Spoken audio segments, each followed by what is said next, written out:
There he is, Democratic Senator Cory Booker, still speaking on the Senate floor. If you still at it, set your alarm on your phone or your watch. In 1 hour and 19 minutes from right now, he will hold the record for the longest floor speech in United States Senate history. I'll be watching. We'll all be watching. The Beat with my friend and colleague Ari Melber starts right now. Hi. Hi, Nicole. Living history. We're going to watch it through the hour, and I think the following hours at MSNBC will be interesting. So we'll try to keep it covered. Good to see you. Good to see you, my friend. Have a good show. Absolutely. Welcome to The Beat. I'm Ari Melber, and as Nicole said, our MSNBC coverage continues right now with this history potentially being made on the Senate floor. This is live. This top Democrat that you see is leading a new kind of opposition to the extremes and illegal actions, as found by some courts, of the early days of this second Trump term. You are looking at someone you probably know if you watch the news, but I will remind everyone, including those who might be getting the sound of my voice, keeping track of the news without a video component, we are watching the nationally prominent Democrat and former presidential candidate, Senator Cory Booker, and he is leading what has become already one of the longest speeches ever on the Senate floor, a true marathon. What he is doing is deploying the powers that he has in this role to grind the Republican-held Senate to a halt for now. He's leading what he calls a new level of protest of this Trump agenda that he says has plunged America into an unnecessary, dangerous, and self-inflicted crisis. Senator Booker began just about 23 hours ago, past 7 p.m. last night. If he makes it into the next hour, he breaks the all-time record. My colleagues have mentioned that throughout the day. We'll be watching this throughout the evening. What we're all getting at here is not just that the Senate is interesting or that we're parliamentary nerds. It gives you the weight of the history that this could be the longest speech ever in the august history of the body of the United States Senate. And that record is actually held by the reviled segregationist Strom Thurmond, who used this same Senate prerogative, holding down the floor, for very different objectives in a now infamous 1957 address that is marked in the history books and for anyone who tracks Senate history. What he did with that power at the time was trying to stop a specific bill, the Civil Rights Act. Thurmond drew national attention. He also solidified himself as one of the leaders of the segregationist movement, building on his past presidential campaigns, showing that he would not give up. He said then, segregation now, segregation forever, and he spoke for 24 hours straight. So tonight we watch Booker's path to that record, which will run across the next 65 minutes or so. Now, I'll tell you about these rules for the Senate. They're a bit arcane, but the power of holding the floor requires continuously addressing the Senate. So Booker cannot sit down, he can't go to the bathroom, and he can't leave the floor, of course. Now, the rules do allow a senator commanding the floor while addressing it to also yield or hand off parts of his time without giving up his control of the floor to questions from other senators. So let's look at how history has been unfolding. Tonight, I rise with the intention of getting in some good trouble. I rise with the intention of disrupting the normal business of the United States Senate for as long as I am physically able. I rise tonight because I believe sincerely that our country is in crisis. I want to take a look at some of the things the Trump administration is doing. One of the strategies that Donald Trump and his team have talked about is to flood the zone, flood the zone, flood the zone. Call it Social Security insecurity. One of the most noble professions are those people that teach our children. The President of the United States is not king. He does not have primacy in foreign affairs. Great presidents have great ideas they bring to Congress. This body has not called for one hearing or one investigation, no accountability. How much more of a person that is doing tyrannical things as he takes our Constitution and continues to trash it? I ask America to please ask yourself this financial question. Am I better off than I was 71 days ago?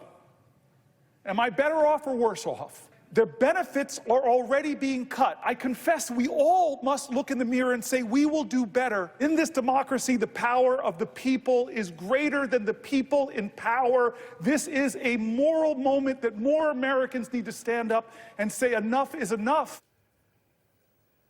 A moral moment. Stand up, which is what he's been doing for 23 hours. We showed you that in that way to understand that this is an actual type of physical sacrifice. Many, many people in this country and others do all kinds of hard jobs with hard labor and physicality. But this is the Senate, and this is unusual. And you can see why it doesn't happen more often. I don't care which party you're in or how old you are.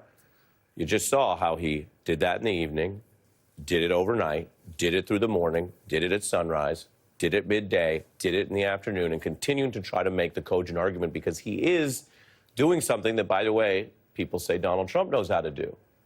Take action to get attention and try to turn that attention into political capital. But while Trump often does that with deliberately outrageous attacks or lying about Haitian people or any example I could give you, this is a different way to try to turn that same lever with all the historical precedent I mentioned. We have James Carville standing by. We're going to get his views on this. He's quite the political strategist. But I want to broaden out for a moment if you've been following this story. And remember, when people ask, well, wait, can't the Democrats do more to fight what are these documented unlawful acts by Donald Trump, including a heck of a lot of stuff that he never admitted he would do on the campaign trail, but now he's doing it to the public, to the tariffs, to small businesses, to sometimes legal residents who are deported erroneously. We have more on that later. Can't the Democrats do more to stop Elon Musk's efforts to quite literally try to buy elections and chainsaw federal jobs that Congress already proved under law while he tries to also take money out of this government that he has so much sway in as a part-time employee and part-time business beneficiary billionaire? Well, here's the thing. I always try to give you the facts. As a matter of how the government works, can the Democrats do more against all that? Sometimes the answer is no, literally. Quick example, Congress is not given governmental powers to override firings in the executive branch. So Congress passes the law on the funding here, but the executive does the firings. They can't stop that. If you've been following the news, you know how it gets stopped. You can separately have individuals challenge the firings in court in our system. But the other part of the answer to the question I mentioned, can Democrats do more, is yes. Senators have these powers through their role to address the Senate, to deny budget approval, to hold up appointments if they have the votes. This marathon speech unfolding right now reflects that different kind of fight. It shows Democrats have now, at least as of last night, stood up through the visage, through the very body of one person, Senator Booker, and said they are now addressing what is an extreme and unusual agenda with more unusual methods.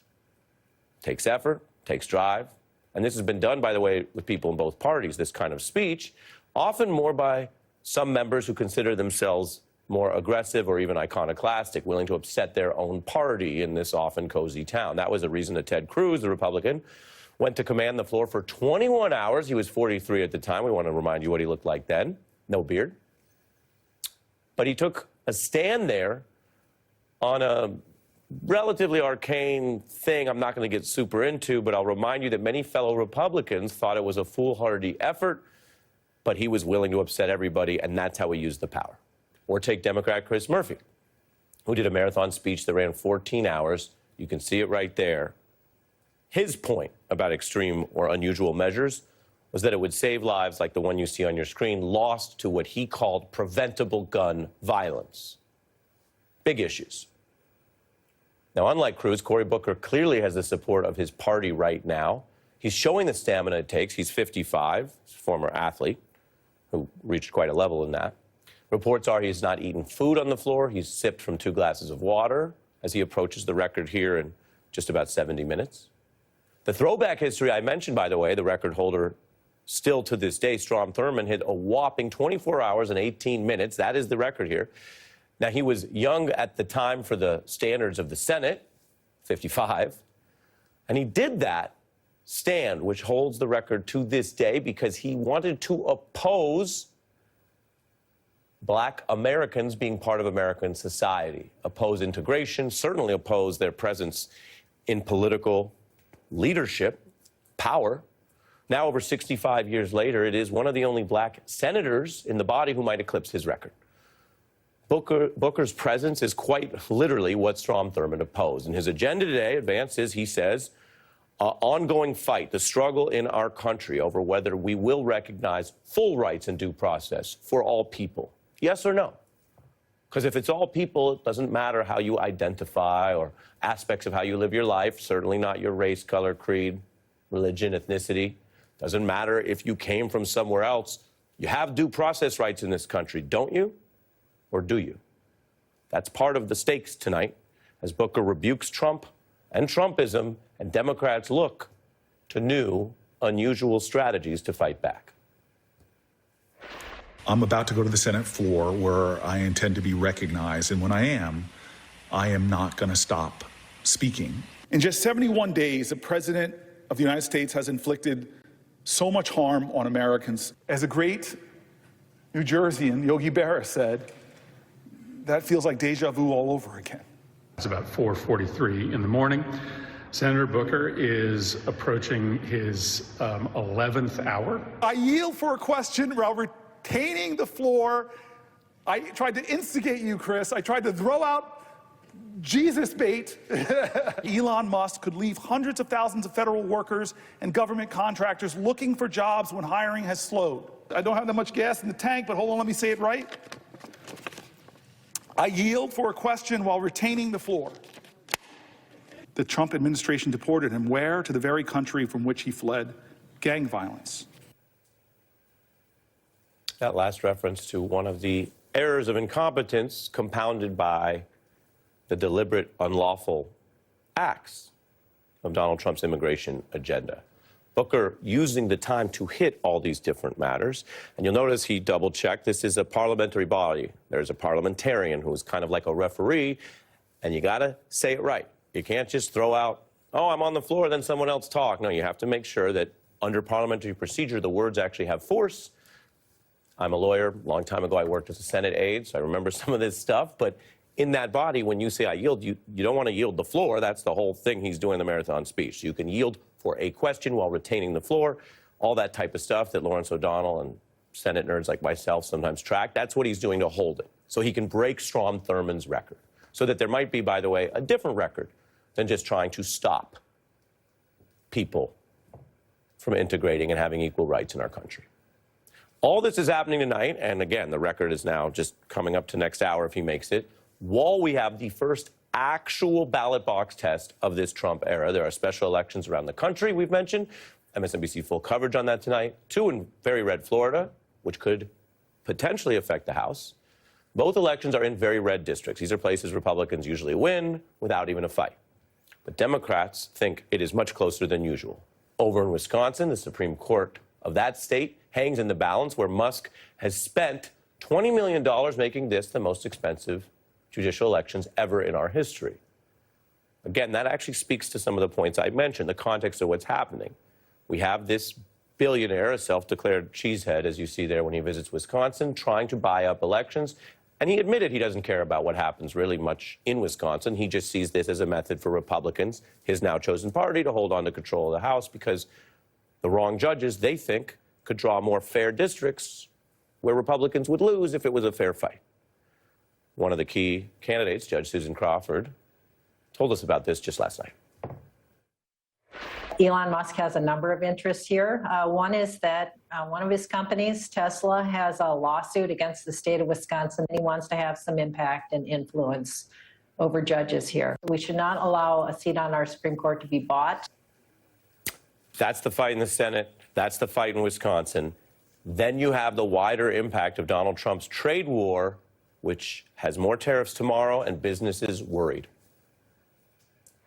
Some designers have already sent us tariff costs. Is there any such thing as a fully American vehicle anymore? Not that I know of. No. Not on this lot? No. We are already bumping into affordability issues with the cost of interest rates right now. I'm more uncertain now than I was for COVID. We as a manufacturer, there's a lot of times where you have products that you can't really get in America. We're really concerned, like, okay, our prices went up by 25% overnight. It's getting real for a lot of people. The old saying was life comes at you fast. Well, government can come at you fast, especially if it is aggressive, incompetent, or wholly unconcerned with your pocketbook and these rising prices. Some Republicans privately say this is going to be really bad and they might need a different message and they're worried about the Trump thing. Others say deal with it. No pain, no gain. That's what we used to tell our football players. There's going to be some pain with tariffs. There's absolutely going to be short-term pain. The president's been clear about that. Everyone has. I think it's going to go forward, and it may be rocky in the beginning. Murdoch's Wall Street Journal reminding everyone that this is a $6 trillion tax increase. And people are concerned. Big majorities disapprove of Trump's handling of the economy. When you're approaching 6 out of 10 people, that means a bunch of people who are Republican or voted for Trump also say no. 70 days in, no thanks. And not everyone is in the markets, as I've told you, but it is an indicator. It can lead to recession. These are the slumps, what they call the Trump slump, over the tariffs and a heck of a lot of uncertainty chosen by Trump policies. Is it back to the economy? Stupid. James Carville is here on all of this, and Cory Booker making history when we're back in 90 seconds. Tonight, I rise with the intention of getting in some good trouble. He promised to lower your grocery prices, they're higher. He promised, I'll be a better steward of the economy. It's worse than we inherited. Over and over, he's breaking promises and doing outrageous things. Cory Booker there leading this marathon speech. We are joined by the legendary political strategist, James Carville, who has worked with many presidential campaigns. Booker, I should mention, was a past candidate, could be a future candidate for the White House. He chooses to do this late last night. He has shown already physical stamina. You know, James, sometimes I like to start real simple. Right. Is he right on the substance of this extremism, and is it good politics? Well, of course he's right. You remember he was a football player at Stanford. Yeah. He used to tell the stories. Very all good USA high school, too. But let me ask you this. What would you rather, him fall 5 minutes short of the Storm Thurmond's record, or us when Democrats win Wisconsin by 5? Okay? in other words, it is great. But if we win this election in Wisconsin, it's going to be even better because it'll be like a parlay play. But the big part of the parlay is this election in Wisconsin right now. Sure. And we'll get to that because I want to get it. We got time for that. But on the, is it good politics to step up and do this? I showed some of the examples. I think it's certainly not bad politics. And I think any time that you can draw more attention to what's happening to people, it's probably has some benefit. But again, you know, I think voters are getting very, very apprehensive about this. No one can figure these tariffs out. When the Wall Street Journal editorial page, as you and I know, everybody watches this thing knows that these are some of the most conservative people in the country. I mean, are they tariffs or are they just taxes on working people? They're just Trump going power mad. He gets in there and he figures, I don't have to get approval from Congress. I don't need to bring it to a cabinet. I can just do this. And so the idea that he can just do something on his own unilaterally has great appeal to him. And then, of course, everybody's got to call him to get, because you can exempt people. And so he likes getting you up there. The thing, he loves having foreign people call and say, hey, can you exempt, you know, finished steel from these tariffs or whatever it is. And it's all just a play. There's no policy behind it. It's just his ego playing itself out in public, and it's going to hurt a ton of people that you can't imagine. And, of course, the one thing that to Booker right about a lot of things, the most oft-repeated campaign promise of this century is Trump says, I'll get prices down from day one. Prices down. Yeah, but they're not. The inflation number was now I hate 2.8. to do this to you. I don't want to, they say, I don't want to get you upset. I don't want to trigger you. Okay. But I'm old enough to remember, read my lips, no new taxes. And in the great documentary, The War Room, as well as what you said in the campaign trail, you were livid at a promise like that. But this is, taxes take a year to kick in, and you look at it in April, it's a whole, you know, we're in tax season. This is arguably maybe worse because we just showed real people facing this type of tax, this cost, and they're facing it now, right away. Well, first of all, we have the number of inflation. This is, by every estimation, this is going to increase the cost of goods. One of the more interesting things is the interest rates are still have not come down to the point where people can afford anything, which the cost of money is part of the cost of living, the big part of the cost of living.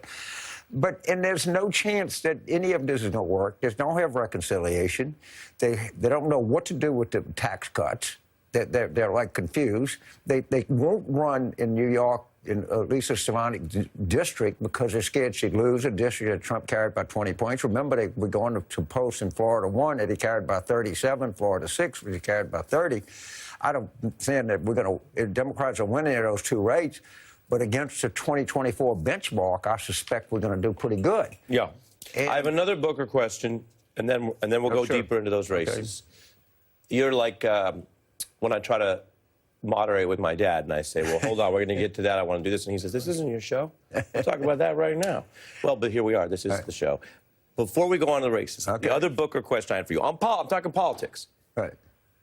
We've all lived through these sort of 70 days, right? Right. 70 years. Can feel like it.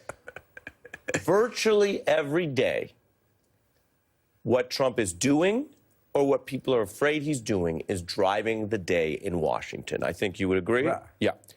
This is the first day a lot of people woke up in Washington, maybe not everybody, but people deal with the Senate, and you see it in the press, and it seemed like something the Democrats were doing was actually driving the day.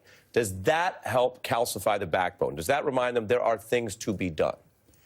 I don't think it can hurt, but when you can drive today saying that you're going to annex the Panama Canal. You can drive today just by being bonkers. Cutting all these people that work at HHS or people that work, for particular concern to me, people that work at the Weather Service, they're already saying the weather forecast is going to be compromised. So I'm not sure it's all that bad that he's driving the news. It's what kind of news is he driving? Yeah, sure. And so far, it's been pretty terrible news. And I think he's getting way ahead of himself. And, you know, he's severely outrunning his supply lines. And it doesn't bother me that he's dominated the news cycle for so many days. It really doesn't. And I don't mean to simplify it, because there's scrutiny, which is helpful. The reporting on Musk, on USAID, on the mistakes, on the incompetence, that is helpful from a governing position. If you care about the right result, you want to get the information and fix problems. They haven't necessarily shown interest in that. So I hear you on that. You've been dying to go deeper into these races. No. Let's do it. These Florida seats, they're not even supposed to be close. So what's happening that they even got close? You know, if you look at some of these specials, the Iowa State Senate special in eastern Iowa, I know that Lancaster County district very well in Pennsylvania. The idea that a Democrat could win in that part of the world, having worked in Pennsylvania very early in my career many times, is just utterly unheard of.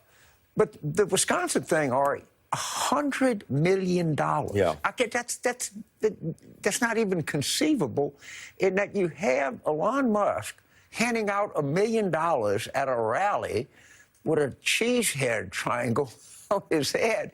I mean, sometimes you see history and you've seen so much and you say, nothing can shock me, and you go, oh my God, did I just watch a race for the state Supreme Court that no one even knows the name of the people right? Well, I mean, I'll just commiserate with you. We've talked politics over the years, James. I mean, we try to be fair. I follow the evidence. If it were a movie and the foreign-born billionaire, who's the richest person in the world, who wants to extract money from the U.S. government, walked around with a giant check paying an American voter, I would say a little too on the nose. You know, I've run campaigns where you would have some street money every night. Okay, and you'd pay people to try to get the vote out, and flushers, and people go door to door to try to do it. I've never heard of anything remotely like this, where this guy's giving away $1 million at a rally the weekend before Tuesday election, and that he's sitting there. But by the way, the Democrats have raised huge sums of money too. I wish I was for a lot of reasons. I wish I was 40 years younger, but I wish I was 40 years younger, still in political consultant and working in Wisconsin. I'd be doing pretty good for myself. Yeah. But there's nothing, we don't have any, like I say, there's no historical benchmark for a guy worth $350 billion handing out $1 million to voters, or spending $100 million in a state with, I think, 9 congressional districts, maybe not, you know, but not a huge state, not a small, but a kind of medium to larger state. it's really remarkable what we're seeing. And I think everybody needs to just take a deep breath and just understand what just happened, that they just spent $100 million. You have a guy worth $350 billion handing out $1 million. I don't know. Well, as you know, $100 million, that's a lot of cheddar. That's a lot of cheddar. You know, that's more than a cheesehead's worth of cheddar. Yeah. You've agreed to stick around. Sure. James Carville, the legend, stays with us. I'm going to show the Senate floor in full here. Remind folks, if you've been watching the news today or you've been on your phone, what you're seeing is now we are an hour out from Senator Cory Booker trying to break the record by segregationist Strom Thurmond to send a message to his party and the country. We have more on this historic event and James Carville after a quick break. We're back with James Carville as we keep an eye on the Senate floor, where Senator Cory Booker is now within the hour of breaking this all-time record in this marathon speech. I've never been a sports play-by-play guy, James. I leave that to you. I know you jump on some of the podcasts. But there is a physicality to this as we process the news. Let's pick him up again. Let's take a look again in full. Because I want to talk about how he actually looks, because this is harder than it looks. A lot of people think, you've worked in these campaigns, oh, do a debate, oh, go to 3 states, oh. This man, who, as you mentioned, was a varsity football player in high school. He was on the 86 USA Today All-USA high school team. You have to have a physicality and be cogent, and you don't want to do it in a way where you end up sounding so tired and fatigued that you don't project strength. Can I get your play-by-play on how he's doing? Well, first of all, I'm looking at him. He looks pretty good for having been coming up on 24 hours. I know Senator Booker fairly well, and he's a good raconteur. Yeah. Tells like great stories. He's a very, very charming guy. And, you know, he was probably a fit for him. It was a good idea that he came up to do this. And, you know, I don't think there's much chance that, you know, Senator Sanders or Senator Schumer is going to go 24 hours like this. That's no joke. And look, this came up during the campaign. You said you're not ageist, but you had concerns about whether Biden was projecting strength and was the best pick. We've heard a lot about who are the leaders of the party. You just made a point, and again, I don't mean it in a negative way, but and certainly not a disrespectful way, but you just said it. Chuck Schumer, who recently had to clarify in public that he's not stepping down, might not be able to do this thing. Well, no one in the history of the United States Senate has done it until he did it, so I don't know if that's really that much of a high bar. On Senator Schumer, but he's going to break the record for political speech-making, which there's a lot of people that took a lot of crack at it. There's a lot of political speech-making going on. This is the longest one in history. So does that matter? We heard a lot last year about fitness for office. What about being young enough to be fit? And the generational issues in the Democratic Party, which they tried to paper it over and then they had a crisis. You argued they should have done it earlier. What we're seeing here is a different public face than some of the same old folks from the last 20 years, with all due respect. And I think it's coming. I think it's turning over. I don't think there's any doubt that this is happening. And, you know, people tend to forget just how much young talent exists in the Democratic Party. And I just keep trying to remind people, and I think all of this is going to be front and center. I think one of the pleasant surprises of 2028 is going to be just how in touch Democrats are and how much talent there is in the party. And it's not, you know, it's in Kentucky, it's in Pennsylvania, it's in Arizona, it's in Louisiana, it's in Georgia, it's in Michigan, it's in a lot of different places. And I think what Senator Booker is doing, you know, if you take this in tandem with all of the other things that are going on, I think his sense of timing was pretty good right now. And I'm pretty sure that he thought this through, but now this was much more effective than 3 weeks ago. Right. Why? Because we're starting to build up to something. We're starting to see it. There's been, you know, real questions coming up. And I just can't really adequate to say how unique this Musk thing is and how this reaction against this is just going to continue. I don't see this stopping. And the Republicans are going to have to go to Trump and say, man, you got to get this guy out of town. We're right our neck. That's all we're getting asked about. If you watch these town halls, this is not George Soros set up. I mean, these things are, this is real. It's real. We have that for you. Let's look. These are GOP districts. Let's take a look at the town halls recently. The House of Representatives and the Senate are totally abdicating their responsibility. How can we be represented don't have a voice in Congress. We should abolish the U.S. Department of Education. The decisions... I will not cut your Social Security. It is a promise between...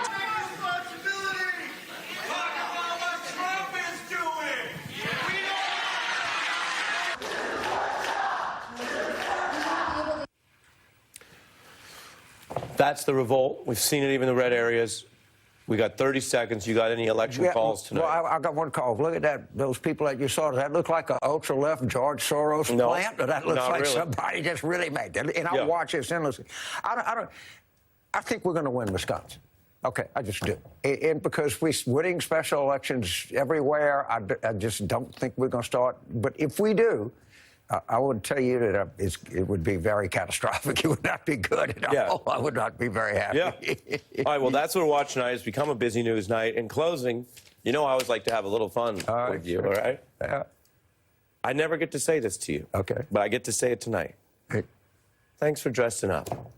I'm going to dinner with my daughter tonight in Manhattan, so she made me dress. She said, Dad, you can't wear jeans in an LSU shirt. Yeah. James Carville's been doing television hits in LSU shirts and the same shirt we showed the other day. We're really stepping it up here, We got it, man. I had to go get it. Wonderful. My thanks to James Carville. Thank you. Coming up, we have, of course, the Cory Booker story, as he is now getting to be moments from making this history, and a stunning admission from the Trump administration.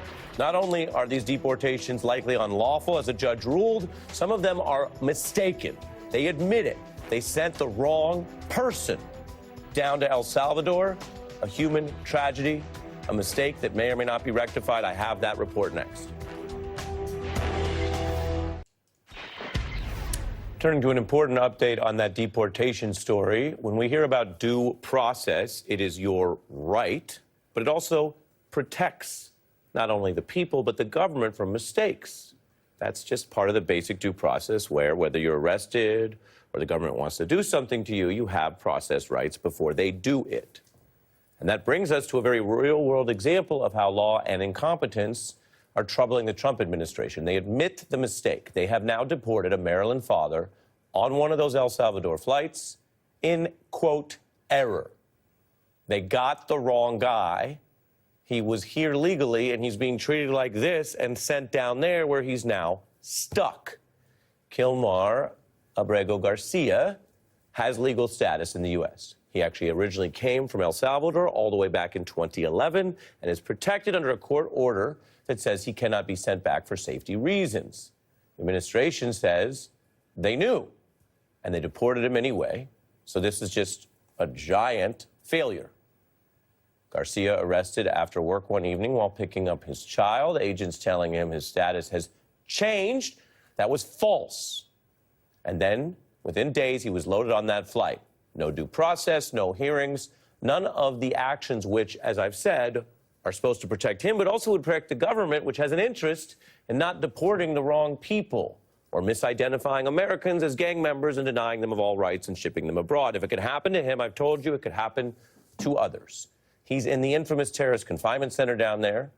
The White House, while admitting the error, also has statements they're making about him to somehow justify it. Trump officials admitted the deportation was an error, though, in written paperwork. And now they say, despite all the powers they want to exercise on immigration, there's actually nothing they can do. They make the claim that U.S. courts do not have jurisdiction to seek his release now that he's out of the country. That is what looks like an error. But you can imagine a different scenario where the government does the exact same thing I just told you to an American or a critic or a professor or a political opponent or a journalist and says, they're not, they're gone. They're in a foreign prison. And remember, on top of all that, Trump can get a lot out of El Salvador with his cozy relationship there. El Salvador is an interesting one because I know the president. He does it differently, smart. No country's ever made an offer of friendship such as this. It's just one more sign of what an incredible friend we have here in President Bukele. I have great respect for you, and I really appreciate what you're doing. The United States is not only a partner and an ally, but also a friend. The evidence suggests if President Trump called El Salvador after them helping on this thing and said, well, we sent one person there wrongly, send them back, that they could get that. So again, that also doesn't pass the fact check. Meanwhile, Trump's supporter and recently conservative, although sometimes sort of more iconoclastically independent podcaster Joe Rogan, who literally has tens of millions of listeners. He had a big Trump interview before the election. He says this is wrong. You got sued up and deported. Horrific. It's horrific. I don't think that should be controversial. No, that's not controversial at all. And this is the thing, you know, measured twice, cut once. Yeah.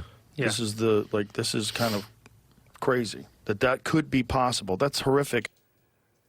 Horrific, says the Trump supporter. He attended the inauguration. And horrific because it's wrong. Anyone who is too partisan to recognize when facts show mistakes or something is wrong, or you have picked up a father who's legally in this country and send him down to an El Salvadorian prison, and you don't have the mental ability or, quite frankly, the guts to acknowledge that, then the government's problem is also yours. We'll be back with this Senator Cory Booker story as he is about, it looks like, to make history.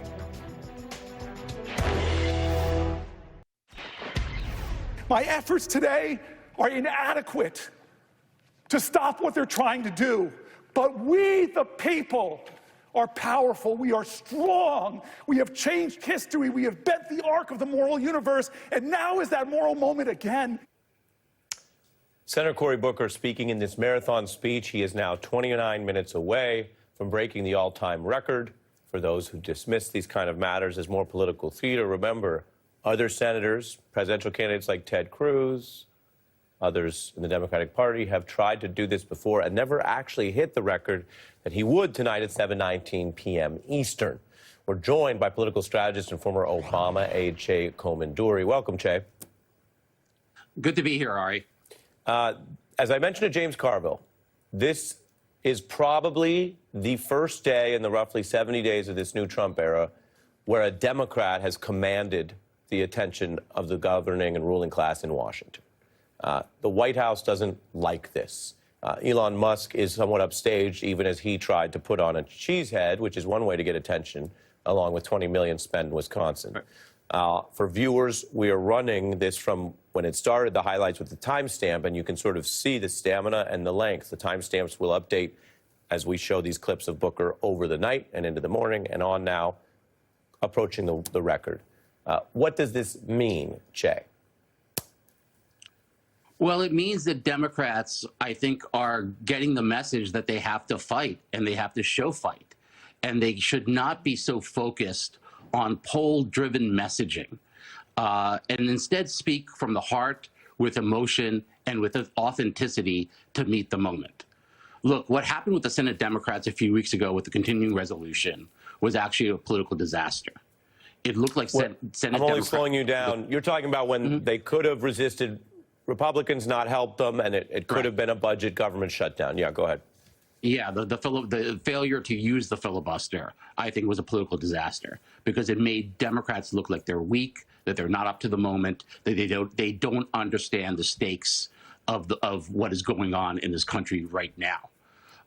Senator Booker, however, is meeting the moment. He's speaking with emotion. He's speaking with authenticity. And look, no pollster, no political strategist would have ever advised him to do this. Right. Most of them would have scoffed at him. They would have said, hey, this is like some David Blaine type endurance stunt. You know, where's the magic trick? You know, what is the point of all of this? All of that, they would have told him. And they would have been wrong. Because in life, sometimes you have to stand up and say something is wrong. Even if the world doesn't think it's wrong, it is still wrong. You still have to bear witness. Yeah. You know what Jay-Z said, of course, Che. What did Jay-Z say? He said, I put the boy in the box like David Blaine, make the audience watch. To me, it ain't nothing. I George Bush the button. Lift up your whole hood like you got oil under it. It goes on, and it moves on from Blaine. Wow. But your point is, the endurance test of David Blaine, which, by the way, captivates attention. I mentioned this in our earlier coverage. Yes. Trump may do it a certain way and smear patient immigrants. And you don't have to mimic that in your political approach, but you might need to figure out how to get attention and not have it be only Trump and Musk, because the attention Booker argues goes to the substance of what he's saying. I want to just read what he said about the prior story today, using the floor, the mistaken deportation. The President of the United States is not king. He does not have that kind of primacy. And Garcia, he mentions, has no criminal record, and we cannot live in a country that would allow that king-like power. Yeah, and that's, when the Senate Democrats said we're going to continue funding a government, we have a government that now, by its own admission, has done something really criminal. They have sent an innocent man to an El Salvadoran prison and have no plan to correct the mistake. That is simply wrong, and it's great that Senator Booker is standing up and speaking about it. I also think this shows, as you pointed out about grabbing attention, Chris Hayes' thesis in his recent book, The Siren's Call. You interviewed him about him. You interviewed him on the show about that, where he said commanding attention is really an end in itself. That we should just seek to command attention. That's actually an important end in itself. Yeah, Hayes has written eloquently about that and cited the work of other scholars, where you have to deal with politics as it is now. We've mentioned this in our coverage. People are online, people are on their phones. To take the seriousness of the Senate floor and actually use attention to escalate it so it's back in people's phones and in their daily life and on socials. Yeah, the message still matters of what Booker stands for. It seems to be the opposite of Trump-Musk, but he's doing it in this smart way, which also goes to what James Carville and I discussed about whether the party also needs new and young leadership as part of the next step. Che, there's a lot going on here, and the next hour of MSNBC, I think, is going to be interesting to watch. So saving time here, I got to thank you and tell folks as we watch the Senate floor, we'll be right back on this big story.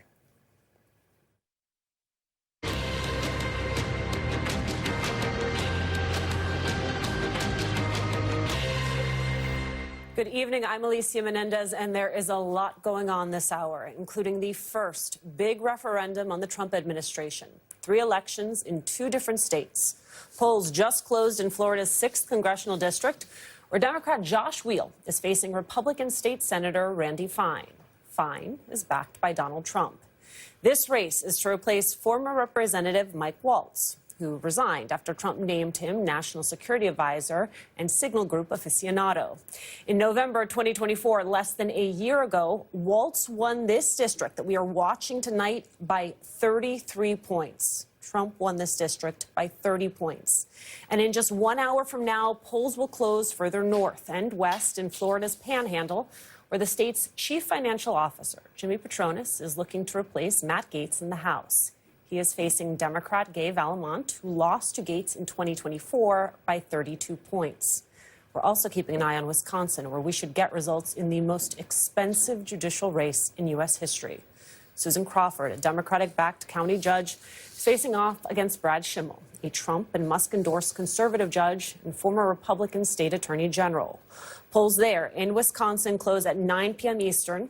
And then there is the astonishing scene on Capitol Hill, where this man, Senator Cory Booker of New Jersey, is on track to break the record for the longest floor speech in the history of the U.S. Senate. The previous record was held by Senator Strom Thurmond in 1957, who filibustered the Civil Rights Act for 24 hours and 18 minutes, uninterrupted. Booker began his speech last night at 7 p.m. Eastern and has been speaking ever since about President Trump's dismantling of the federal government and how it is hurting everyday Americans. I rise with the intention of disrupting the normal business of the United States Senate for as long as I am physically able. Social Security is not a program, it's a promise. We owe it to seniors and working people who've paid into the Social Security their whole lives to make good on the promise. The voices of the Americans that don't have the privilege that the 100 of us don't get to stand here, but I believe the power of the people is greater than the people in power.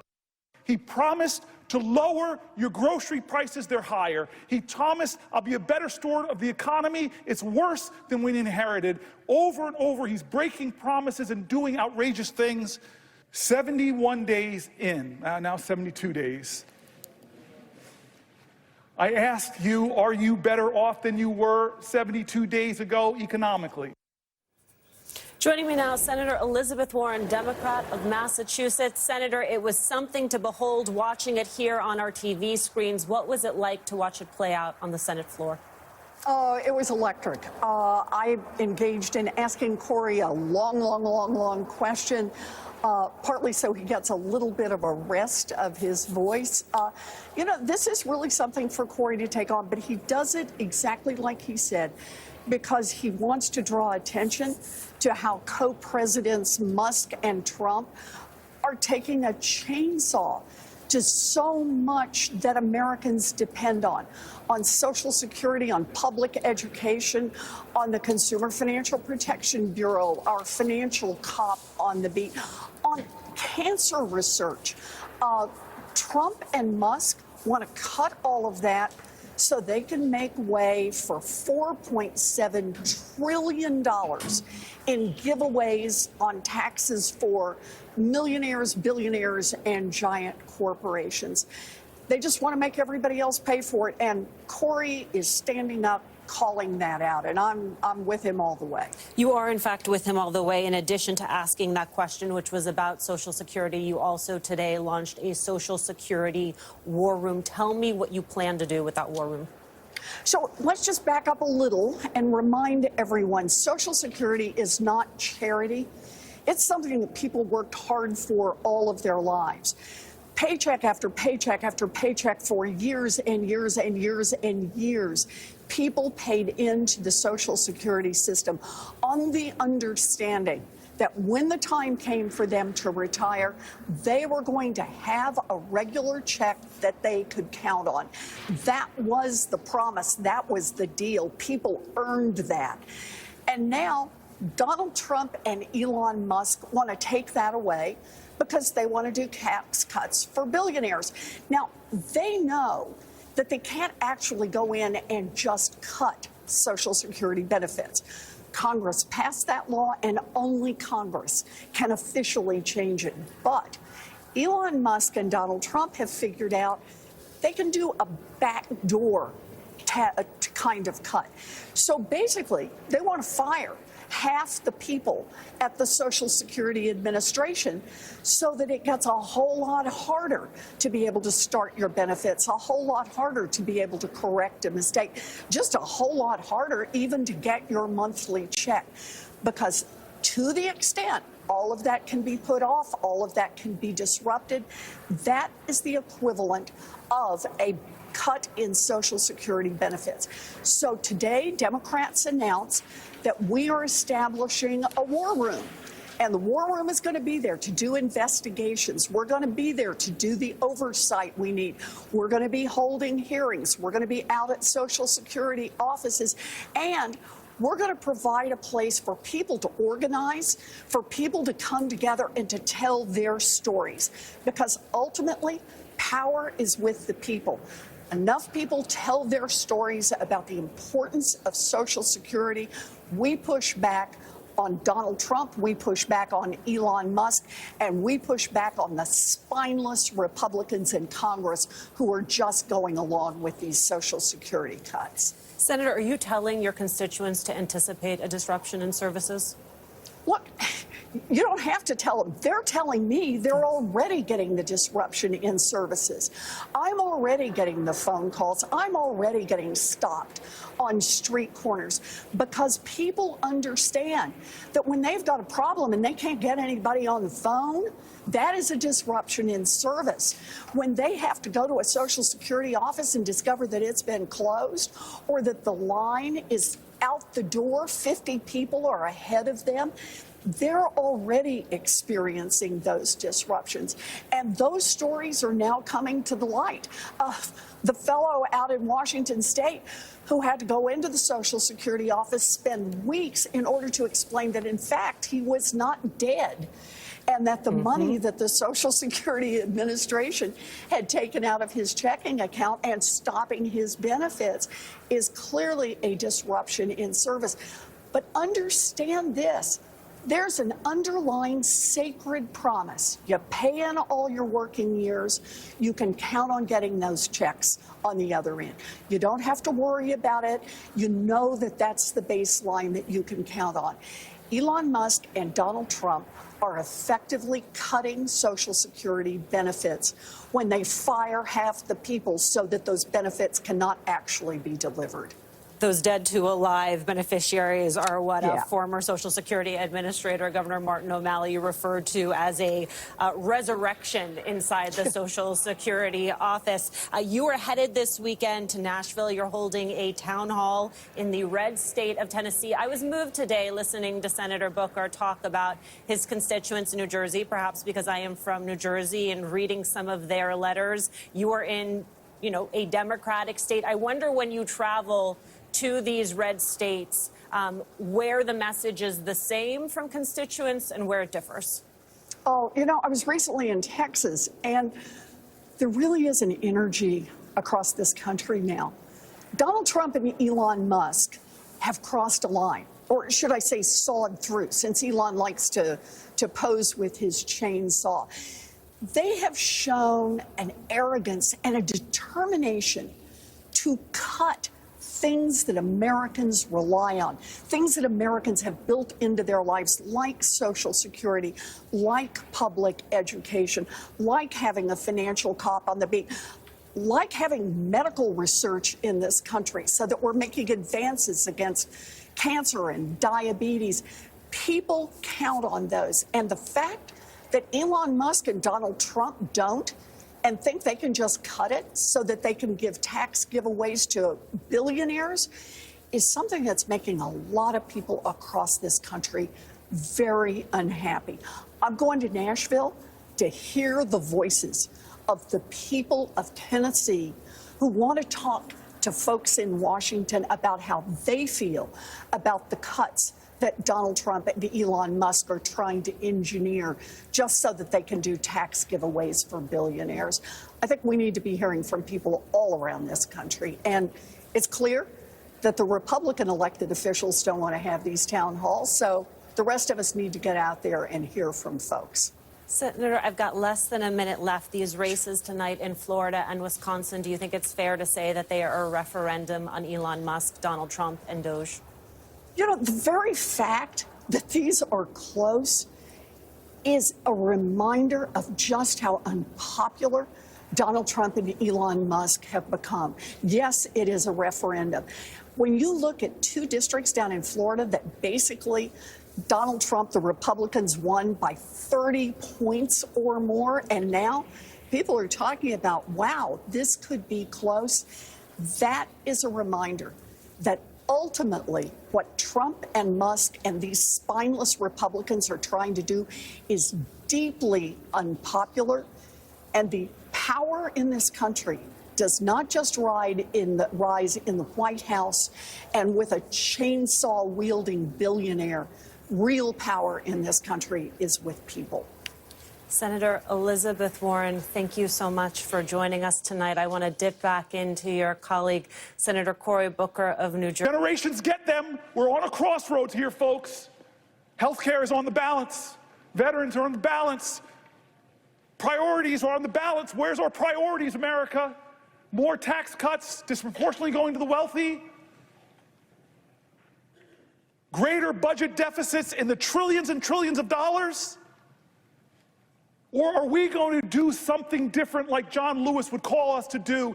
He would call us to get into good trouble, necessary trouble, save the soul of America. But you all know, John, don't hate each other. Don't let anybody pull you so low as to hate them. I said this about the presiding elder. Different parties, but he showed me an act of kindness during this speech. He and I have talked about energy policy. He has amazing ideas. I want to partner with him. Don't hate anybody. Did the folks in Birmingham, did Martin Luther King, Fred Shuttlesworth, Dorothea Cotton, James Bevel, did they bring bigger dogs and bigger fire hoses to match the sheriff's? Bull Connor, thank you. I've been standing here a long time. They didn't do that. They were creative artists of activism. They called to the conscience of a country. They challenged our moral imagination not to focus on hate, but focus on what is possible in America if we redeem the dream, if we dream America anew. That generation in their 20s and 30s, that's what they demanded. Martin Luther King didn't go to the March on Washington with a list of grievances against the racists in our country. He went there and called to the conscience of a country. He said he had a dream. That's what we need in our generation. Vision now. That's what we need in our generation. A vision to redeem the dream, to call our country together. Yes, there is a man in the White House who's the most powerful man in the land, and his partner is the richest man in the world. But as long as this is a democracy, that we can still protect the power of the people is greater than the people in power if they use their power. As a great African-American woman author once said, the most common way people give up their power is not realizing they have it in the first place. I've been calling out names, folks, to tell them they have power. I read the stories of Deanna, of Wendy and Cassie, of Tanya, of Cameron, of Jean, of Susan, of Edna, of Randy, of Dylan, of Teresa, of Pamela, of Sally, of Mike, of Carol, of Rosemary, of Danielle, of Judith, of Elizabeth, of Sandra, Alicia, Maggie, Nibel, Laura, Michael, Robin, Mary, Allison, Ash, Roseanne, Carrie, Samantha P., Raphael, Will, Anthony, Sean, and so many more. As I read their stories here, because while we were elected, they are the power of our country. Friends, if you are just joining us, we are watching Senator Cory Booker.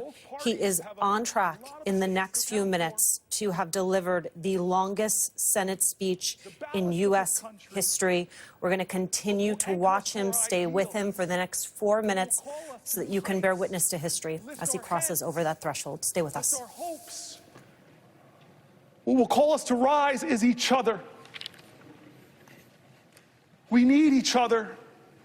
We need a greater love in this country. We need a greater fight in this country. We need a greater determination. We can't act as if this is normal times. These people's stories that I wrote were calling out for help. Senator, help me. Someone help me. I'm in danger of losing my health care. Someone help me. I'm a veteran. Look what happened to me. It's not fair. I fought for this country. Help me, help me. I'm worried about my Social Security, and the rural office I go to is being closed. Help. People calling out for help. And what Americans do when people are calling out for help? They built an infrastructure. The greatest project ever, called it the Underground Railroad, where Quakers, white folks, joined with black folks to shuttle people to freedom. What did they do when people were worried and fearful?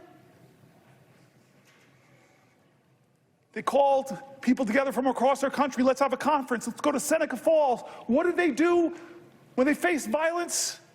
Well, look at the people at Stonewall who stood up, who pushed back, who organized, who won. What do they do when the dogs are unleashed on us, the fire hose are unleashed on us? Look at what they did in Selma. I'm getting close to a record, folks, but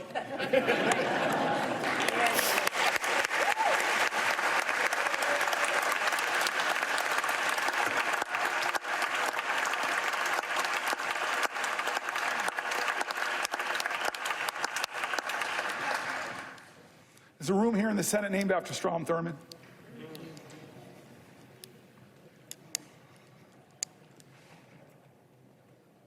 To hate him was wrong. And maybe my ego got too caught up that if I stood here, maybe, just maybe I could break this record of the man who tried to stop the rights upon which I stand. I'm not here, though, because of his speech. I'm here despite his speech. I'm here because as powerful as he was, the people were more powerful.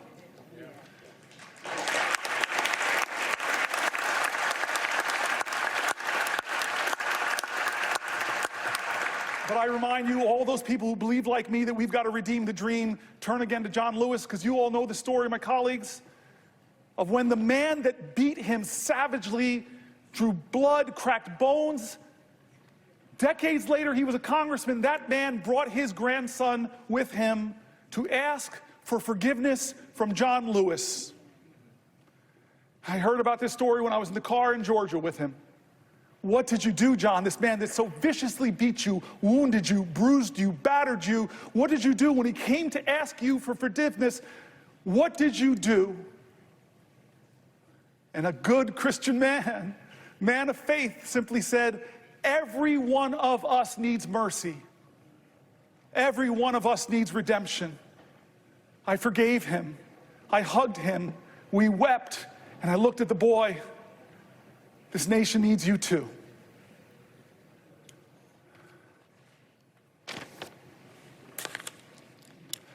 John? Would the senator yield for a question? Chuck Schumer, it's the only time in my life I can tell you no.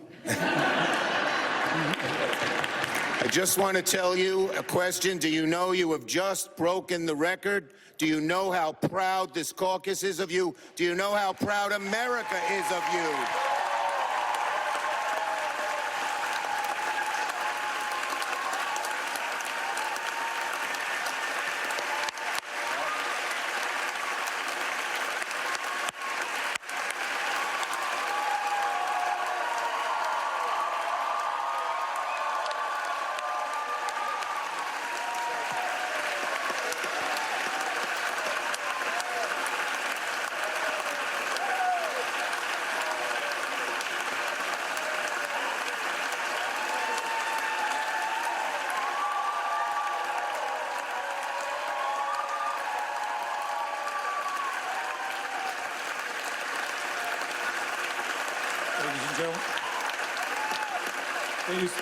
Ladies and gentlemen,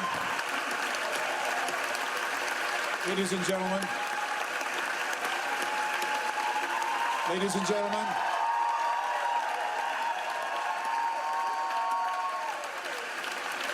order.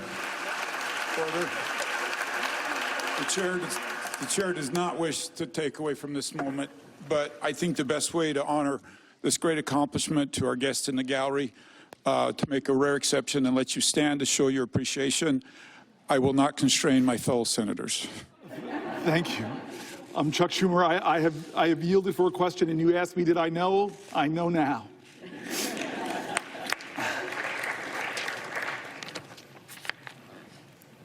I want to not quite wrap this up yet.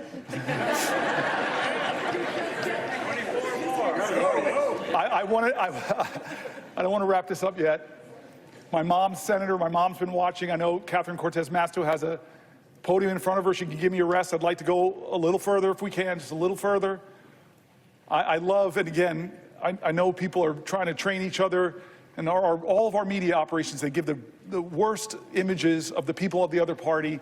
But I want to tell you, one of the funny tweets my staff gave me is something Ted Cruz said. Is he's around 19, 20 hours, he said, maybe I should pull a fire alarm. He's going to break my record. I'm going to pause in a moment if she has a question for me to Catherine Cortez Masto, because she's my mother. But I do want to just say again, 2 points to make if I can. One is how grateful I am to my staff. When we decided to do this many days ago,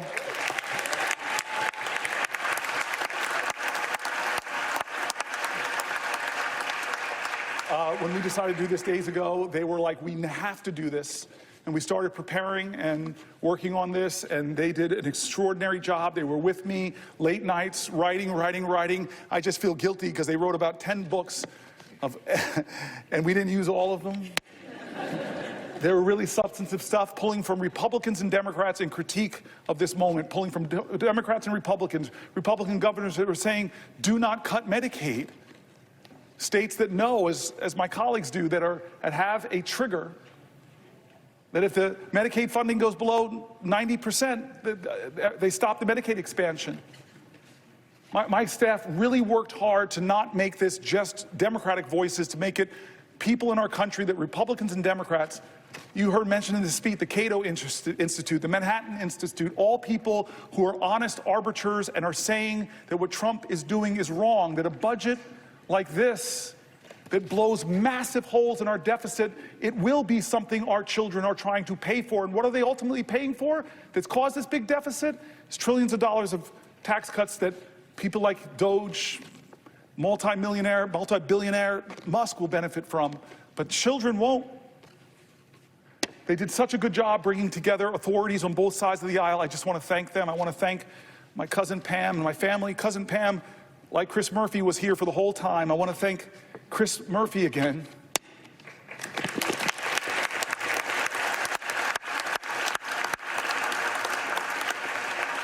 Who never stopped telling me we could do this, we can do this, we can do this, and said, I will stay with you.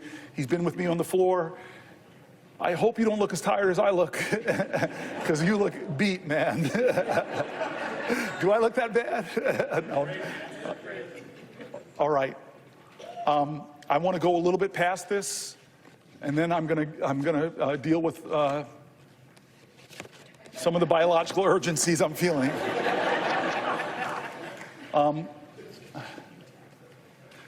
But I'm going to wait here because I have the power, I have the floor. Somebody has to ask me, perhaps from my mom's state, the way that's supposed to work. So will the good senator from New Jersey yield for a question? My mom would be so upset with me, my Aunt Marilyn, my Uncle Butch, my Aunt Shirley, all the people that are your constituents, not mine. They would be upset with me if I didn't yield to you for a question while retaining the floor. Well, first of all, Senator Booker, I have to say, we in Nevada are so proud of you. We are proud to be Nevada Strong. You are one of us. You are definitely New Jersey, Nevada Strong, and so proud of what you have accomplished so far, and willing to stay here as long as it takes to help you get your message across.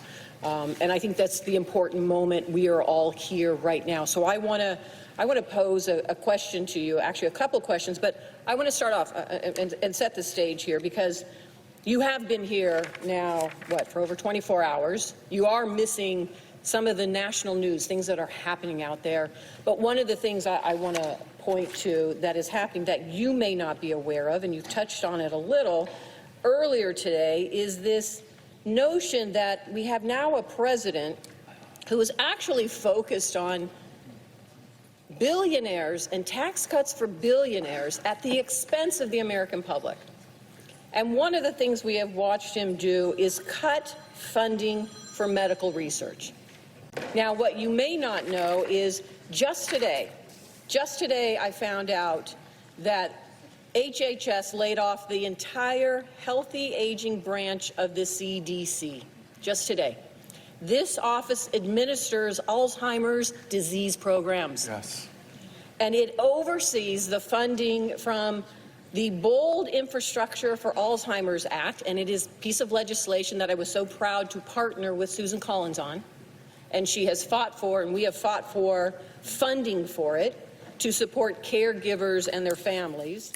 And Congress just... Friends, together we watched history. Senator Cory Booker delivering the longest speech in U.S. Senate history. Joining me now to discuss, Basil Smikle, Democratic strategist and MSNBC political analyst; Charlie Sykes, columnist and MSNBC contributor; and Elise Jordan, MSNBC political analyst, former aide to the George W. Bush White House and State Departments. This spring, Elise will be an MSNBC contributor and one of the co-hosts of the Weekend Primetime, Saturdays and Sundays from 6 to 9 p.m. Eastern, alongside Ayman Mohadeen, Catherine Rampell, and Antonia Hilton. What a speech that we have just watched.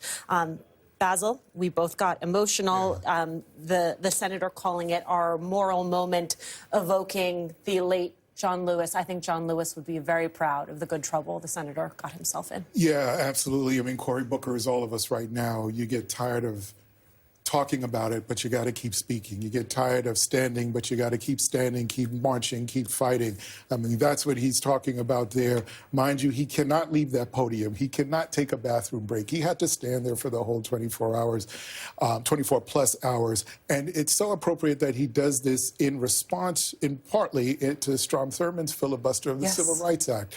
Because what he is saying by this action is that we are willing to go further and work harder and stand longer and push for more than you're willing to do to take away everything that we're fighting for today.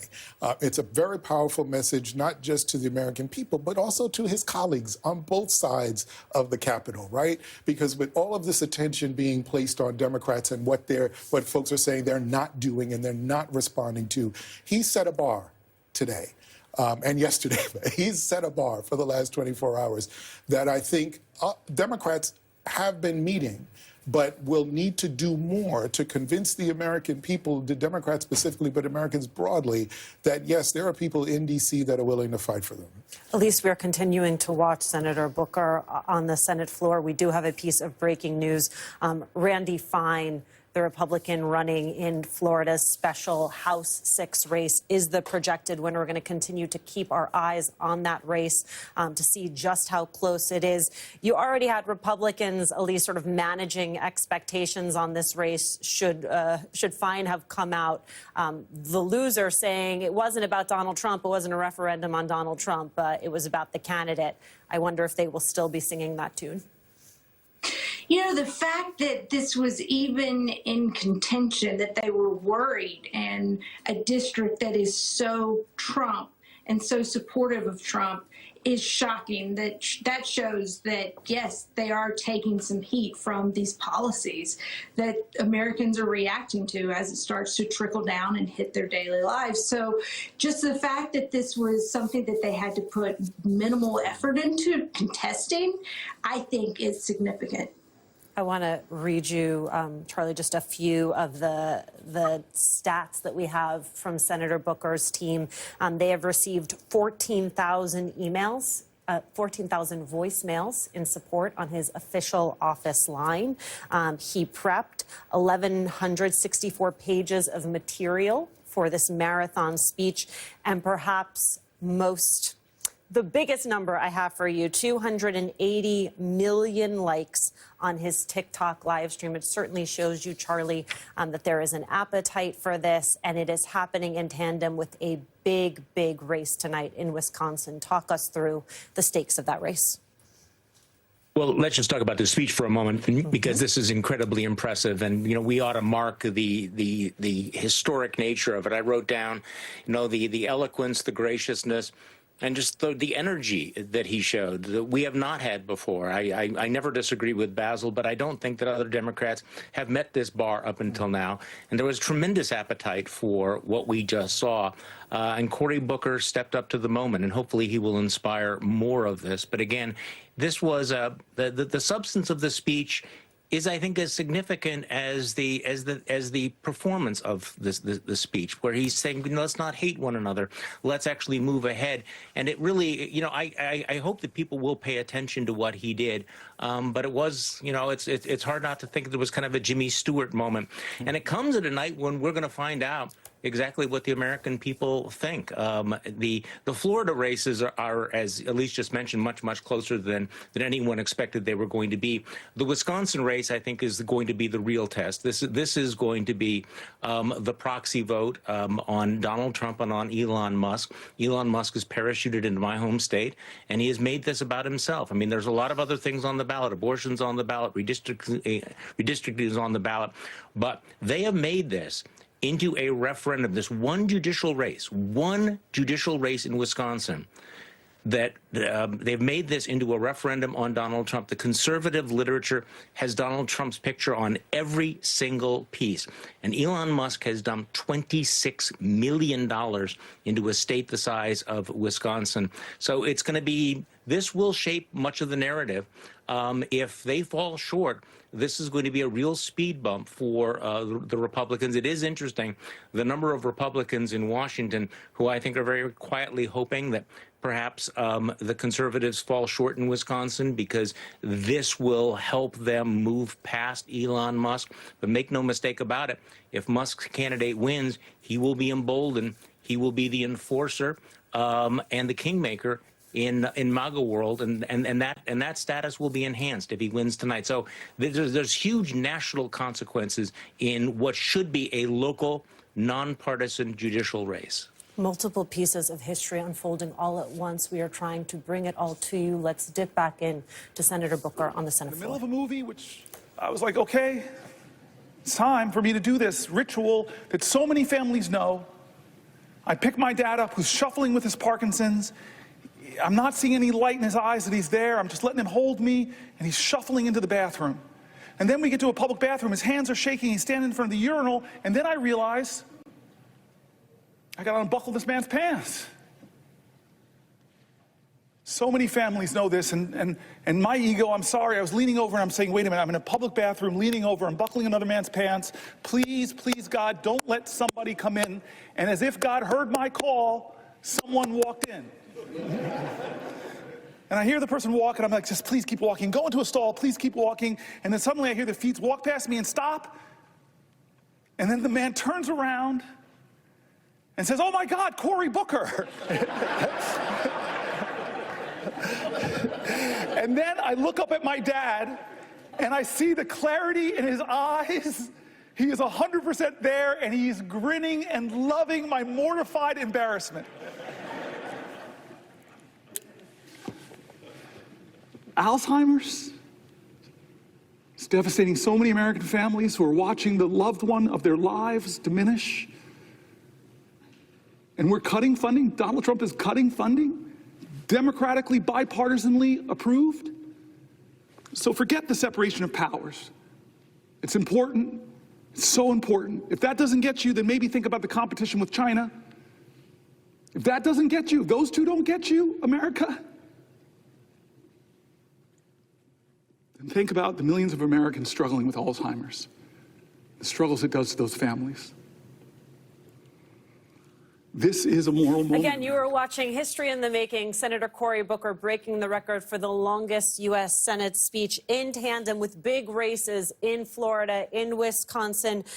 Randy Fine is the projected winner in Florida 6, but I do want us to look at those margins. Again, this is not the full vote count by any means. This is almost 73% of the vote. And this is a district that just a few months ago Donald Trump was carrying by 30 points. The fact that you have the Republican candidate in that district up by less than 10%, Basil, that is a tell. Right. To Elisa's point earlier, Republicans did not want to be in this position, but they are, thanks to Donald Trump and Elon Musk. And so, yeah, and I think to Charlie's point, Wisconsin's probably more of a referendum on those two. But the reality is that because we're seeing this spread, and if this spread more or less lasts as they continue to count votes, it's going to be a really important milestone for Democrats, even as they tried to play down the potential outcome of this race. But to be able to go back and say, look, you know, there is some ground that we need to be able, that we can cover here, because if you take a lesson from the last several cycles, particularly what Democrats have done in the South, by going into areas that they probably would not have gone a few years ago, but recognizing that they need to contest everywhere is critically important, because even though it may take a little more money, may take a little more time, the fact that you're seeing folks like Senator Warren and others going into these GOP areas, you don't go as the Democrat. You go as somebody that cares about this country, that cares about families, and be able to say, what do you need? We're the party of governance. We can find a way to get that to you as you watch the strip of your rights and opportunities take place in D.C. I thought it was very interesting, Elise, that in Senator Booker's speech, she posed this rhetorical question to viewers, which is your life better since Donald Trump has become president? I think one of the things we are watching for is not simply who won in Florida 6, not simply who will win this Wisconsin Supreme Court race, but what that turnout, what that enthusiasm is going to look at. Like just 5 months ago, Republican early voter turnout in Florida's 6th congressional district, that's the one we've been tracking, it was 25 points higher than Democrats. This time, early voting turnout is down almost 20 points. That tells you just about as much as what the final margins were. Well, and it is a special election, so usually the margins aren't as great, but I agree that that is just not a good sign for Republicans. And Cory Booker is hammering home the right message. Is your life better? Is your life better? I think that he's created a spectacle, and a spectacle is good for the Democrats right now. They need something for their voters to cling to see someone fighting for them. And he obviously has just finished a record feat, a physical feat that you can't help but to wonder, how did he really do it? It just, it's so crazy physically to have done what he just did, going that long without a bathroom break and drinking minimal water. But it's become part of the conversation. It's a spectacle. We're talking not about the Democrats and their shortcomings. we're talking about how someone's fighting for them. It is, in fact, Democracy 101. Let's bring into our conversation Congressman Eric Swalwell, Democrat of California and member of the House Judiciary Committee. Congressman, I am sure you were just drafting notes, wishing that you could slip them to your colleague in the upper chamber. Your reaction to Senator Booker's marathon speech? This is what the fight is supposed to look like. I'm just in awe of my Senate colleague, Cory Booker. I would say congratulations, but really what I want to say is thank you. Thank you for showing what the fight on the inside is supposed to look like, because small victories will lead to big victories. Small victories we can find on the inside in Congress, small victories that the voters can find at a state Supreme Court race in Wisconsin or in their own local jurisdictions, or in Virginia and New Jersey later this year in the governor's race. That can create the electoral infrastructure we need to have free and fair elections to win the midterms next November. So it all counts. These small victories, they will bring us the big victories. I'm so struck by a number of things that the senator said, sort of contextualizing. 71 days, the President of the United States has inflicted so much harm on Americans' safety, financial stability, the core foundations of our democracy, even our aspirations as people from our highest offices, a sense of common decency. And that's particularly interesting to me because the safety and the financial stability, those are two of the things that Donald Trump campaigned on. And yet we are less secure both economically and in our national security than we were before he took office. And that's our core responsibility as leaders, is to protect the people who trusted us to lead them, to protect their physical safety, and look at the just complete morons who are running our national security, who are putting classified information in open group chats. That doesn't make us safer. They economically, by putting at risk our health care and our seniors' retirement security, and tanking the stock market and raising the prices of most of the things we consume with the tariff that Trump is putting, the Trump tax. So in all the ways they're supposed to protect us, they're putting us at economic and physical risk. And the senator pointed that out tonight, and we just have to continue to do that. And I just want to also say, Alicia, it's working. Doing it on the inside is working, and the public sentiment, like the march this weekend, the Day of Action on April 5, that's working. And if you don't believe me that it's working, the Trump tax cuts that were supposed to be coming, they are already talking about, instead of lowering taxes for billionaires, actually raising taxes on the wealthiest among us. That is only because of public sentiment. So it's on us to keep driving that public sentiment to get the outcomes we want.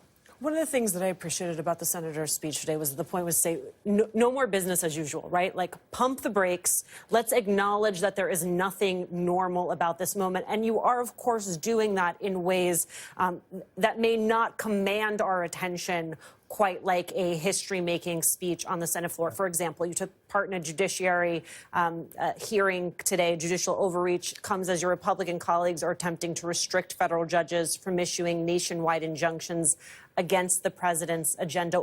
What is it that you think they are trying to do? It's completely in service to Donald Trump. They want to impeach any judge that gets in the way of Donald Trump, even if it was a Trump-appointed judge or a George Bush or Ronald Reagan appointed judge. But again, in the spirit of public sentiment is working, this came out of some no-name congressman 3 weeks ago who introduced articles of impeachment, and Trump and Musk supported it. So Jim Jordan has this hearing. And remarkably today, during the hearing, not one witness, which included Newt Gingrich, and not one Republican member of Congress, other than the one who introduced the articles, said we should impeach judges. That's because we have created, with public sentiment, a hot stove, and they don't want to touch it. So we can't give up. I would say, Alicia, to your viewers, let's all go one rung higher from what we have been comfortable doing in the past. If we do that by doing town halls in Republican districts, what Senator Booker is doing, by going to public protests, That's going to make all the difference. Real quick, before I let you go, Congressman, between sort of pulling Stefanik's nomination back because they realized that the math was not mathing, I'm watching at the bottom of our screen, this Florida 6 race was much closer for Republicans than it should have been. There's also going to be another close race in Florida. Are they starting to recalibrate based on the fact that they are now understanding that the math is not in their favor? Yes. And they're wondering, what can Donald Trump and Elon Musk do to save them? And that's why Wisconsin is so important. For us to get a win in Wisconsin tonight, it will show Elon Musk he cannot buy democracy. It's not for sale. It's only for sale if we just stay home, if we shrink, if we hide under the bed. So we have to continue to hold our ground on democracy. That is going to work. It's working right now, and we can't give up. If Senator Booker's not going to give up, I'm not going to give up. Your viewers, they're not going to give up. And it's going to make a difference. And we're going to cut our time in hell by half by winning the midterms next November. Put that on a bumper sticker. Representative Eric Swalwell, thank you so much for being with us. Coming up, we're going to have more on Trump and his billionaire backers' calls to remake our judiciary in their image and to trade a gavel for a rubber stamp. That, my friends, is next.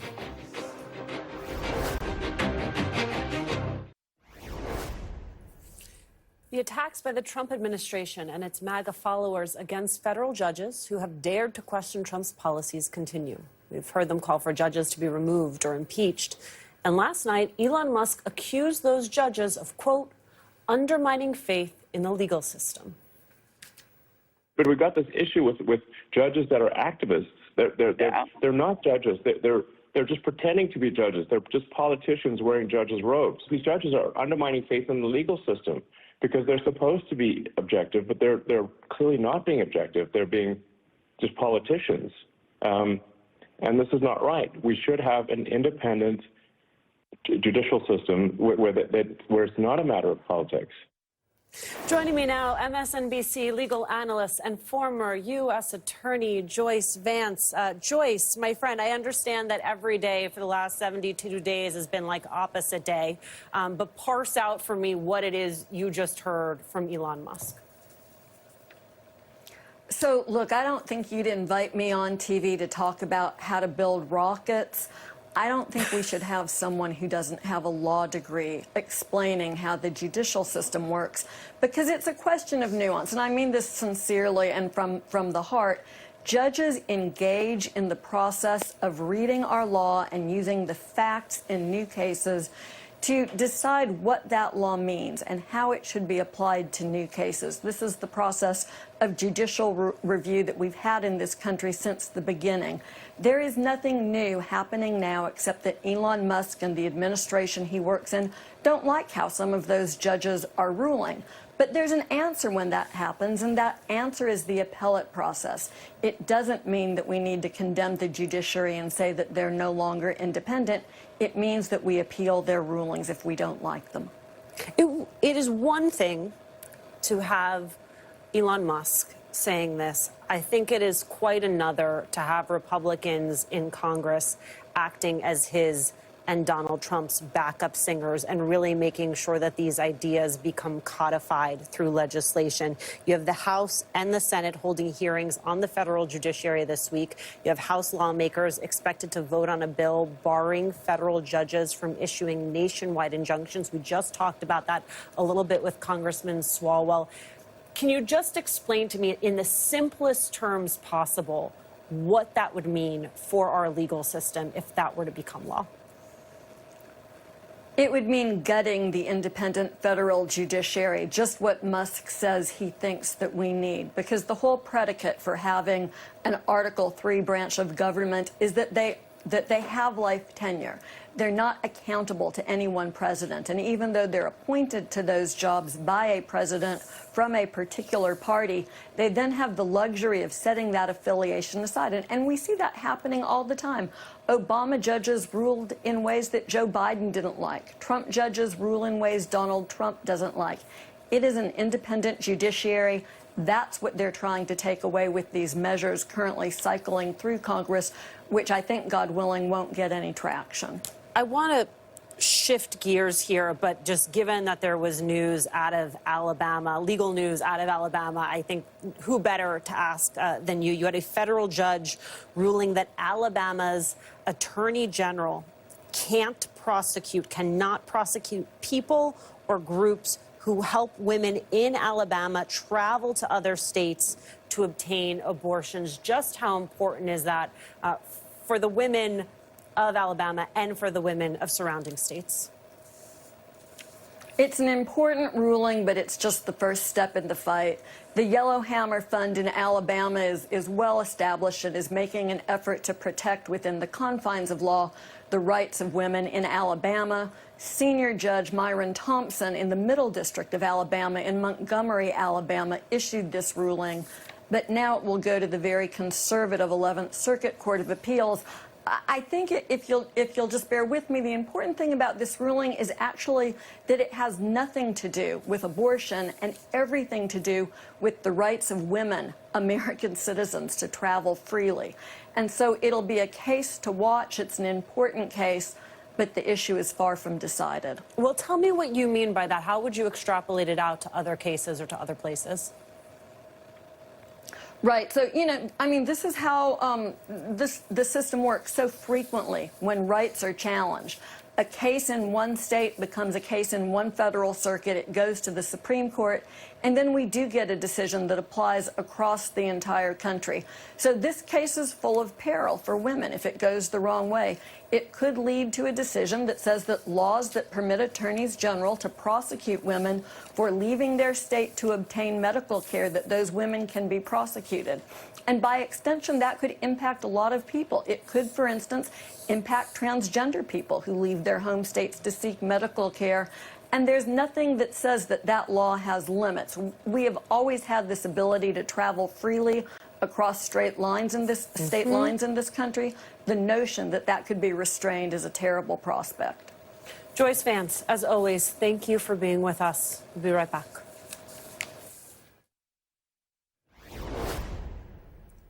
You know, Senator Booker often says that he got his undergraduate degree from Stanford, but he earned his PhD from Newark, New Jersey, and the pride of Brick City was on full display today. But that is not the only history we're going to watch together. There is still that high-stakes Supreme Court race in Wisconsin.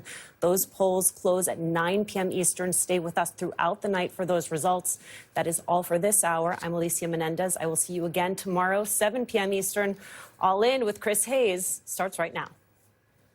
Show starts right now. Good evening, Rachel. Happy April 1st, which is a big day. It and is. Happy election night. Thank you very much. It is Paul Manafort's birthday, which is always a very big deal here. Front of mind for me. On the show. And we've got Senator Cory Booker here at the close of his marathon, record-setting marathon in the Senate tonight. So I appreciate that roundup that you just did there in that conversation, Chris. Thanks very much. You bet. And thanks to at home for joining us tonight. There are a lot of live wires tonight. Polls have just closed just now in Wisconsin, where a high-stakes Supreme Court election will decide the ideological split of that court. That has implications for everything from abortion rights to voting rights to gerrymandering to potentially control of the United States House in Washington, potentially to the ultimate dispensation and integrity of the next presidential election. The Wisconsin Supreme Court race has implications far beyond Wisconsin. It's also the first statewide race since the November election, and it happens to be happening in the state that was the most closely decided among all the states that Trump won. Again, in Wisconsin, polls have just now closed. We will bring you results in that very important Supreme Court race as we get them in over the course of this hour. We're also watching the results from two special elections for Congress in Florida, deep red districts where Florida Republicans had taken those seats by well over 30 points in both cases. We're watching to see how far Democrats have been able to chase Republicans toward that finish line tonight as the voting numbers, the voting totals in Florida continue to come in. New Jersey Senator Cory Booker, as I mentioned, will be joining us live in just a few moments, which itself is a miraculous thing. He'll be joining us for his first interview after his historic all-day and then some speech on the Senate floor in Washington. Tonight at 7:19 p.m. Eastern, Senator Booker broke the record for the longest speech ever given by a United States senator. The previous record was set by arch segregationist Strom Thurmond, who tried to filibuster the Civil Rights Act in 1957. That speech lasted 24 hours and 18 minutes, but it included things like him reading from the encyclopedia and him taking a bathroom break. Senator Cory Booker did nothing like either of those things. Tonight, Senator Booker blew past Thurmond's record. He spoke until 8:04 p.m. for a total of 25 hours and 4 minutes. Would the senator yield for a question? Chuck Schumer, it's the only time in my life I can tell you no. I just want to tell you a question. Do you know you have just broken the record? Do you know how proud this caucus is of you? Do you know how proud America is of you? That was the moment when he broke the record, but that was not the end. He then kept going. The whole time, Senator Booker was not allowed to sit down or use the bathroom. He did get help from his Democratic colleagues who took turns overnight and all through the day today asking Senator Booker questions. That still did not mean Senator Booker could sit down, but it did mean that for the time they were asking their questions, he could stop talking for the length of time it took them to pose a question to him, whereupon it was time for him to start talking again. At the start of his speech at 7 p.m. last night, Senator Booker referenced the late Congressman John Lewis, civil rights icon, a mentor to many Democratic lawmakers, including Senator Booker. Congressman John Lewis famously advised getting into what he called good trouble. Senator Booker began his stand by saying that's what he intended to do. He began by saying he would disrupt the normal business of the Senate for as long as he was physically able, because he sincerely believed the country was in crisis. Senator Booker started last night. He talked all night. He was still at it when we woke up today, delivering on his promise to disrupt the status quo any way he could. It's enough for me. 12 hours now I'm standing, and I'm still going strong because this president is wrong. And he's violating principles that we hold dear and principles in this document that are so clear and plain. The powers of the Article 1 branch are spelled out, and he is violating them. The Congress that is being too complicit to an executive that is overstepping his authority and violating the Constitution and hurting people who rely on health care and Social Security. When is it going to be enough? My voice is inadequate. My efforts today are inadequate to stop what they're trying to do. But we, the people, are powerful. We are strong. God bless America. We need you now. God bless America. If you love her, if you love your neighbor, if you love this country, show your love. Stop them from doing what they're trying to do for almost 20 hours. We have laid out what they're trying to do, 20 hours. I want to stand more, and I will, but I'm begging people, don't let this be another normal day in America. Please, God, don't let them take Medicaid away from 10, 20, 30, or 40 million Americans who desperately need it. Don't let them do it. His first TV interview since his record-breaking speech in the Senate, Senator Cory Booker of New Jersey, the new record holder for the Senate's longest ever speech. Senator, how are you? I'm definitely hurting a little bit, but I'm feeling strong in spirit and grateful to so many people who allowed me to tell their stories on the Senate floor and who were there for me, from the parliamentary staff to my colleagues. It was a long 25 hours, but I'm feeling a lot of gratitude. Staying up 25 hours for any reason is a trying thing physically. What was different about the experience of it than what you anticipated? I mean, you stood by your fellow Senator Chris Murphy 9 years ago when he did 15 hours. He described that today as a solidarity or a sympathy filibuster, in that you stood with him during that time. So you've experienced some of the pain of this before, but A, you're 9 years older than you were then, and B, this was a lot longer. How was it different, and how much were you prepared for? You know, I was grateful to Chris. He and I talked about it before, and I at the end tonight, I said, our balance sheet's not equal. I now owe you 10 more hours. I stood with him, and I really wanted to see if I could stand for as long as he and I were going to go. And he was successful that day in getting concessions from Mitch McConnell to have votes on the Senate floor around gun safety. Unfortunately, even common sense gun safety then failed. But for me, it was an experience that stuck in my mind. I could do 15 hours without going to the bathroom, even though my legs really hurt over those 15 hours. Both of us talked about how our feet hurt.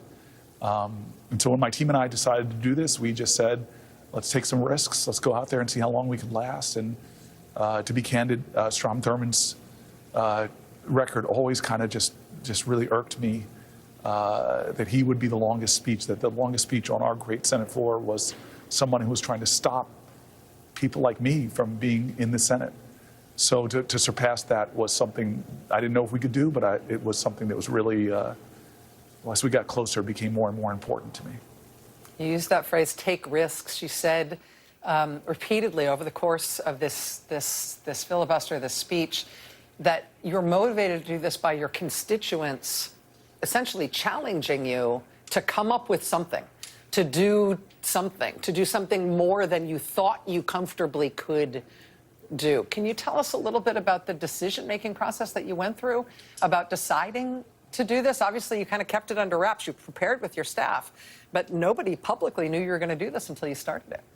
No, I do really credit constituents who are impatient, who are demanding, who are scared, who are angry, and very understandably taking that anger out on Democrats who have to take some responsibility for being where we are in American history right now.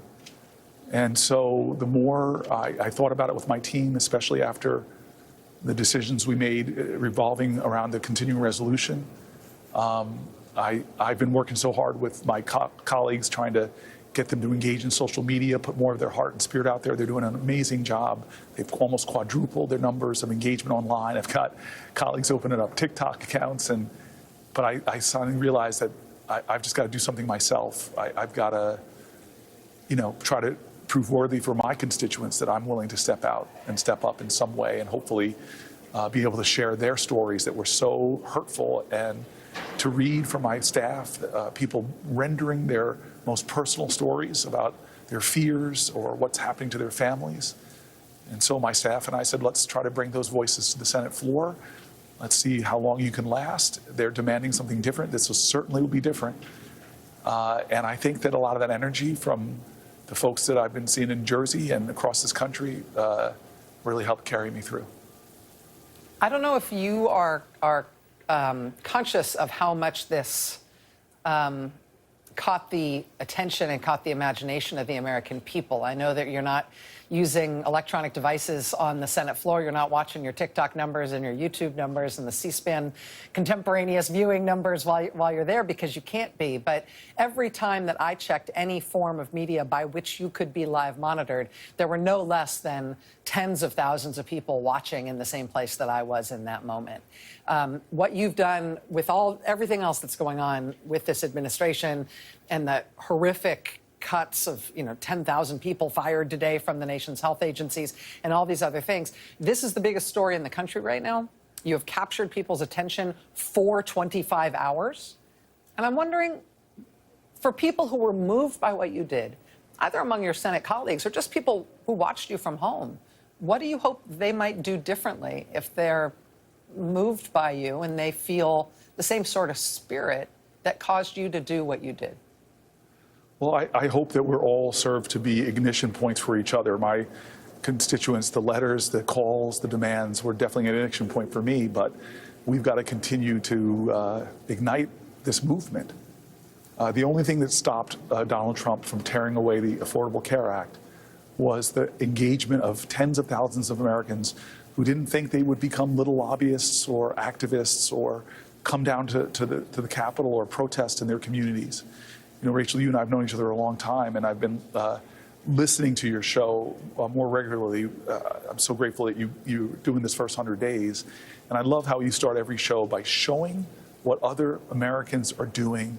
They're not waiting for us in Congress to lead. They've decided to take matters into their own hands and do something different. Those people were demanding to me to catch up, to try to do what like they're doing.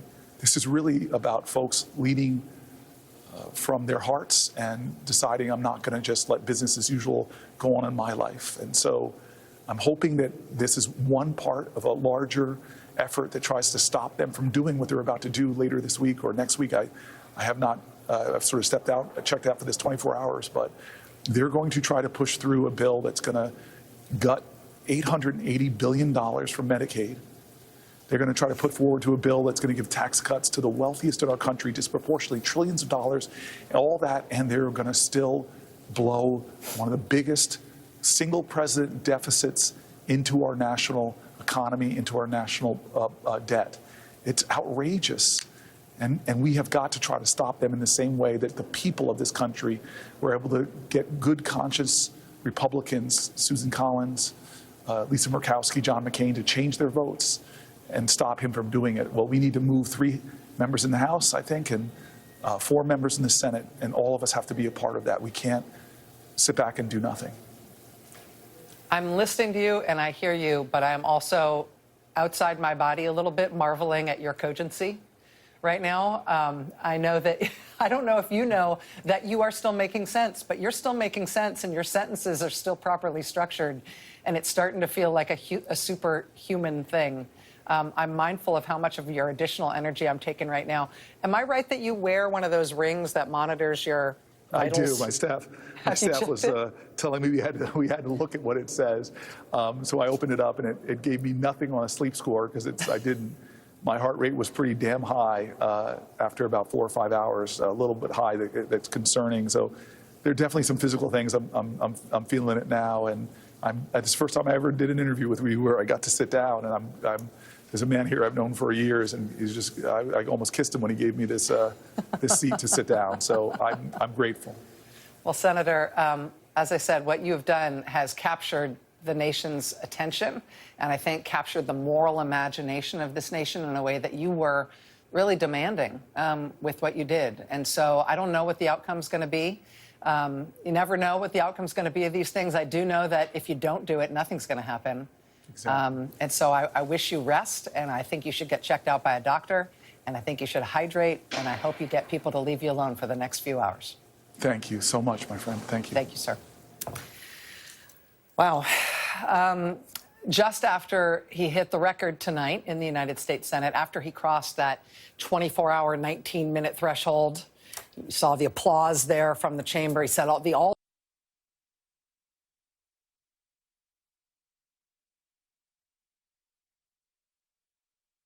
a surprise, at least to me, watching it live, when Senator Booker announced that he would keep going.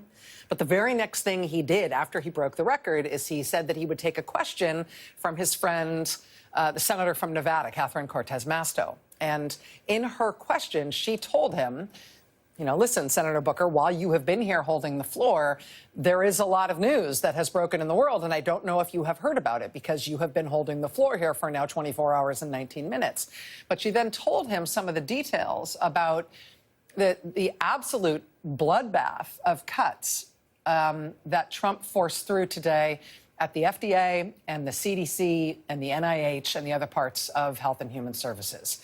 Senator Cortez Masto told Senator Booker on the floor tonight about Trump, for example, cutting funding for something called the Healthy Aging Program at the CDC. And that, you know, sounds woo-woo, right? Sounds something light, something that the Trump administration would certainly think expendable. You want to know what the Healthy Aging Program is at the CDC?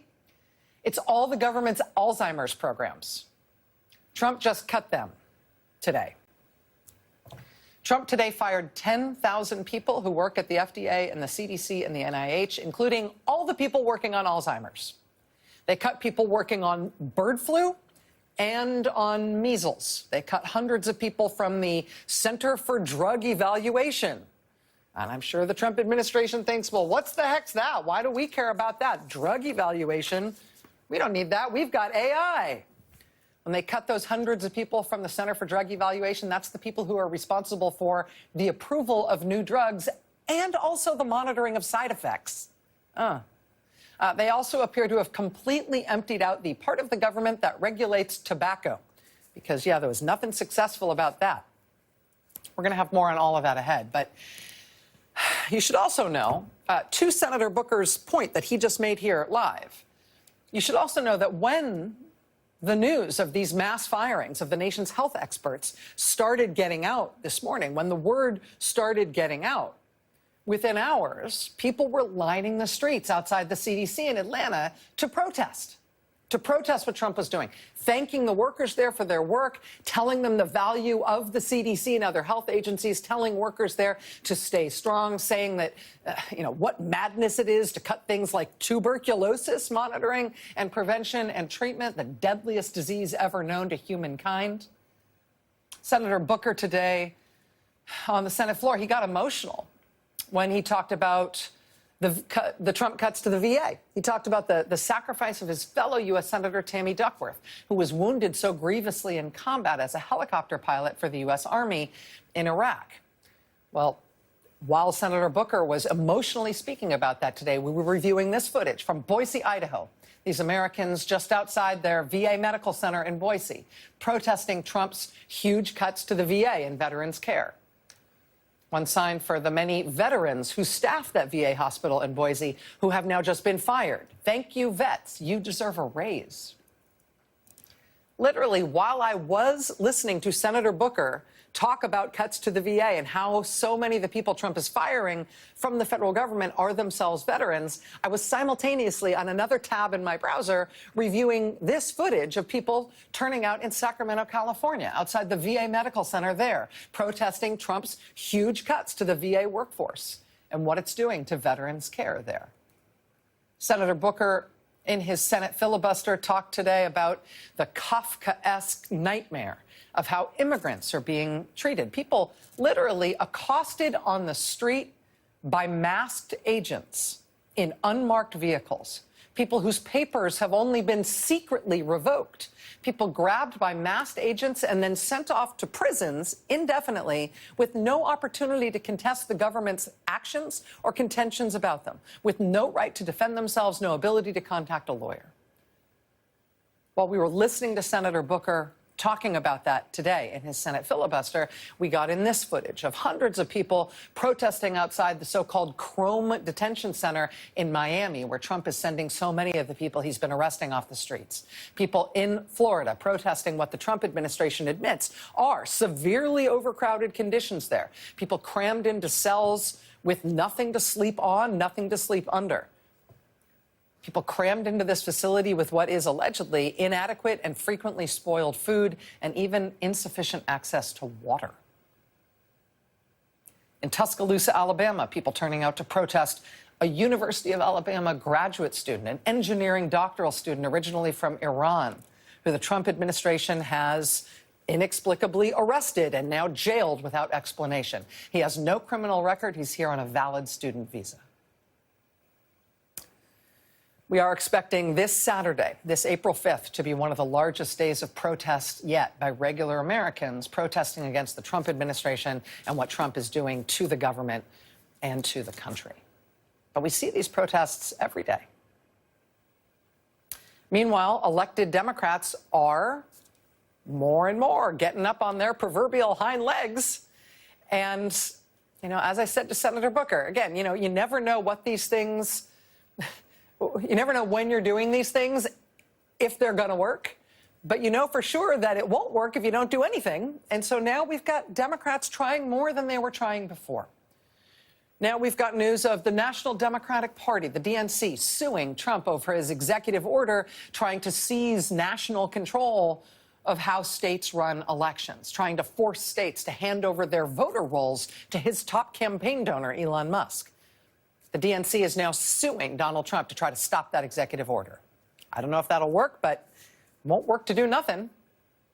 Today, we got news of a group of Democratic state attorneys general suing Trump over the other massive cuts he's already instituted to health programs, in addition to the 20,000 people who they are firing or otherwise removing from the NIH and the CDC and the FDA.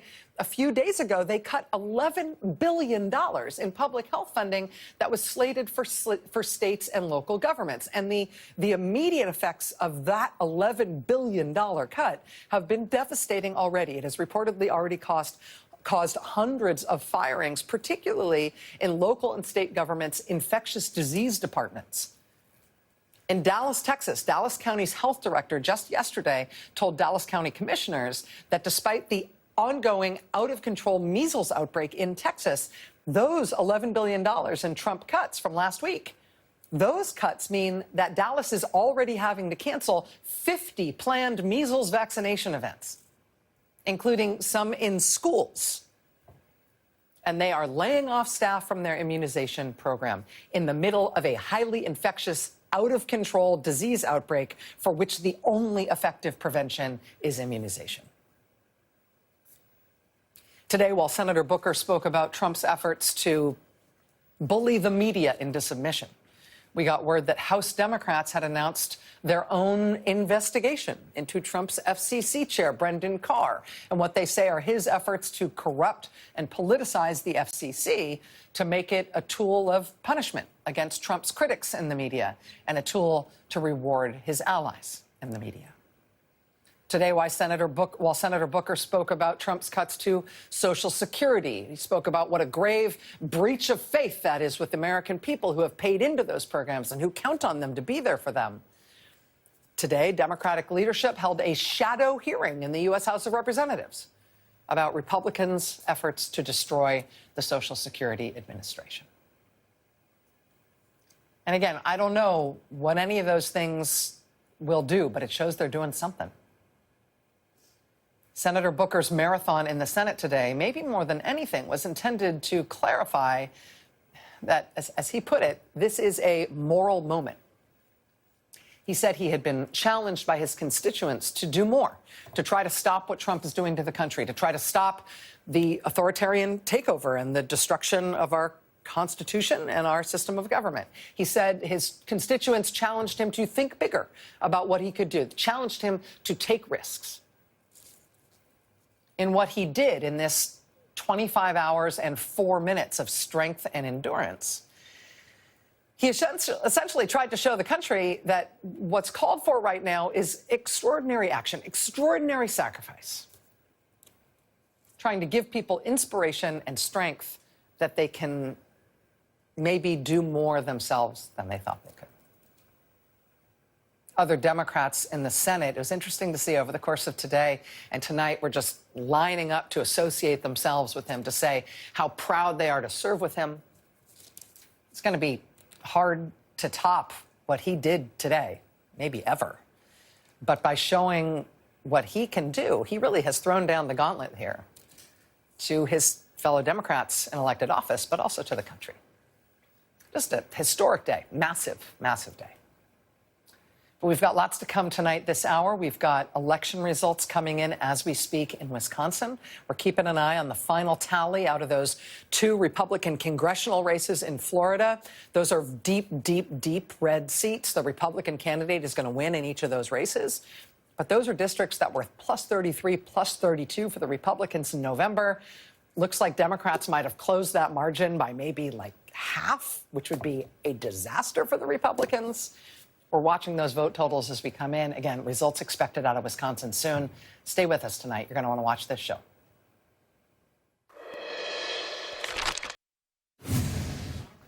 It's election night in Florida and Wisconsin. We're keeping a close eye on all of it. In Florida, there are 2 special elections for Congress. One of those is for the seat formerly held by Michael Waltz, who's now Trump's embattled national security advisor. He's the guy who accidentally added a journalist to a group chat on Signal about forthcoming U.S. military operations and didn't notice the journalist was there, ever. New reporting today from the Washington Post also reveals that Mike Waltz was also apparently using his unsecured Gmail account for some of his official duties as national security advisor. Wow. NBC News has not confirmed that reporting, but we will have a little bit more for you on that later ahead tonight. Those two Florida districts, I got to tell you, they are deep, deep, deep red districts in Florida. Trump won each of those districts by huge margins. He won by 37 points in the Matt Gaetz district. He won by 30 points in the Mike Waltz district. So these are really, really, really red districts. But look at this for these special elections tonight. Tonight, NBC News can report that the Republican candidate in Florida's 1st district, this is the Matt Gaetz district, his name is Jimmy Patronis, he is projected to win this race, which is not a surprise. But look at the margin. Right now, with 98% of precincts reporting, he's leading by less than 15 points. That's way less than half of Trump's margin in that district just from November. Trump won there in November by 37, and the Republican there tonight is leading by less than 15. In the other one, Florida's 6th district, NBC News projects that Republican Randy Fine has won that race and kept that seat in Republican hands. And again, that is not a surprise given the Republican tilt of this district. But again, take a look at the margins here. Trump won this district by 30 points. We've now got 99% of precincts reporting, and the Republican is leading that race again by less than 15 points. That is a huge shift in Democrats' direction, even in deep, deep red districts in Florida. Now let's talk about Wisconsin. Wisconsin voters are headed to the polls today for their Supreme Court election that is shaping up in some ways to be a referendum on Elon Musk. Elon Musk dumped $26 million into this race in favor of the more conservative MAGA pro-Trump candidate. Technically, this is a nonpartisan election, but the outcome will determine whether there's a liberal or conservative majority on that Wisconsin State Supreme Court. That could affect everything from abortion rights to voting rights to how congressional districts get drawn and therefore how many Democrats and Republicans go to the House of Representatives in Washington from Wisconsin. It's a big deal. Democrats have lined up behind the more liberal candidate, Susan Crawford. Republicans have been supporting the MAGA candidate, Brad Schimmel.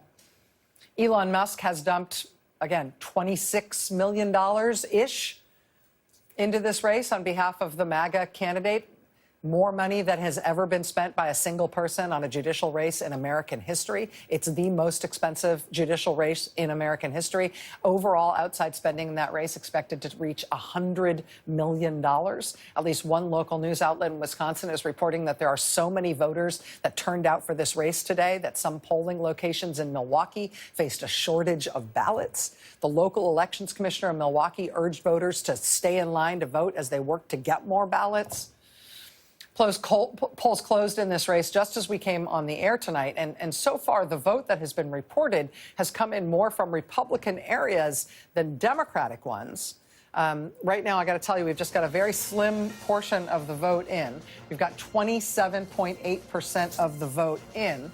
And at this point, the Democratic-backed candidate, Susan Crawford, is at 58% of the vote. And the Republican-backed candidate, Brad Schimmel, is at just under 42% of the vote. But again, this is just less than 30% of the vote in. We're going to be watching this come in. There's about 100,000 votes between them right now at this moment. Talking to our elections team here, watching the results come in, they have been saying that it looks like Susan Crawford's margins have been outpacing Joe Biden's margins in Wisconsin from the 2024 election, from the 2020 election. Joe Biden, of course, won Wisconsin in 2020. So we shall see. But again, we've got less than 30% of that vote in now. And so we'll be watching that closely as it comes in. Republicans in Wisconsin have already succeeded in making Wisconsin one of the states where you have to show a valid photo ID to vote. Republicans are worried that if they lose control of the Wisconsin Supreme Court tonight, that voter ID law could go away. So this year, Republicans also decided to put a measure on the ballot to enshrine that voter ID law into the state constitution, so as to make it harder for the state Supreme Court to take it away. Telling me, NBC News projects that the voter ID requirement has passed. Again, this is only with about 21% of the vote in Wisconsin, but NBC is projecting that the voter ID requirement, again, this isn't a new voter ID requirement in Wisconsin, but it is enshrining it. Rather than just being in state law, it would be in the state constitution, which would make it harder to rescind.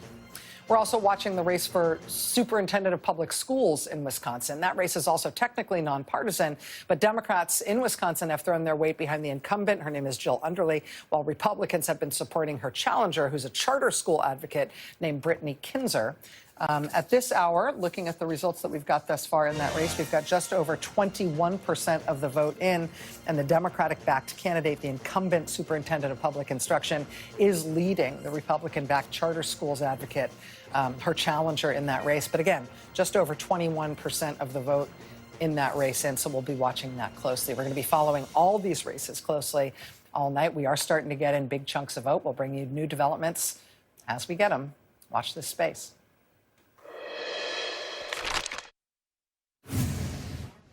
Here's a real headline that appeared in the Washington Post today about our nation's national security advisor. Quote, Waltz and staff used Gmail for government communications, officials say. I should tell you that MSNBC and NBC News have not verified this reporting. A National Security Council spokesman tells us tonight that Mike Waltz, quote, has never sent classified material over his personal email account or any unsecured platform. But this, of course, follows reporting about Mr. Waltz's Signal Group texting about war plans scandal.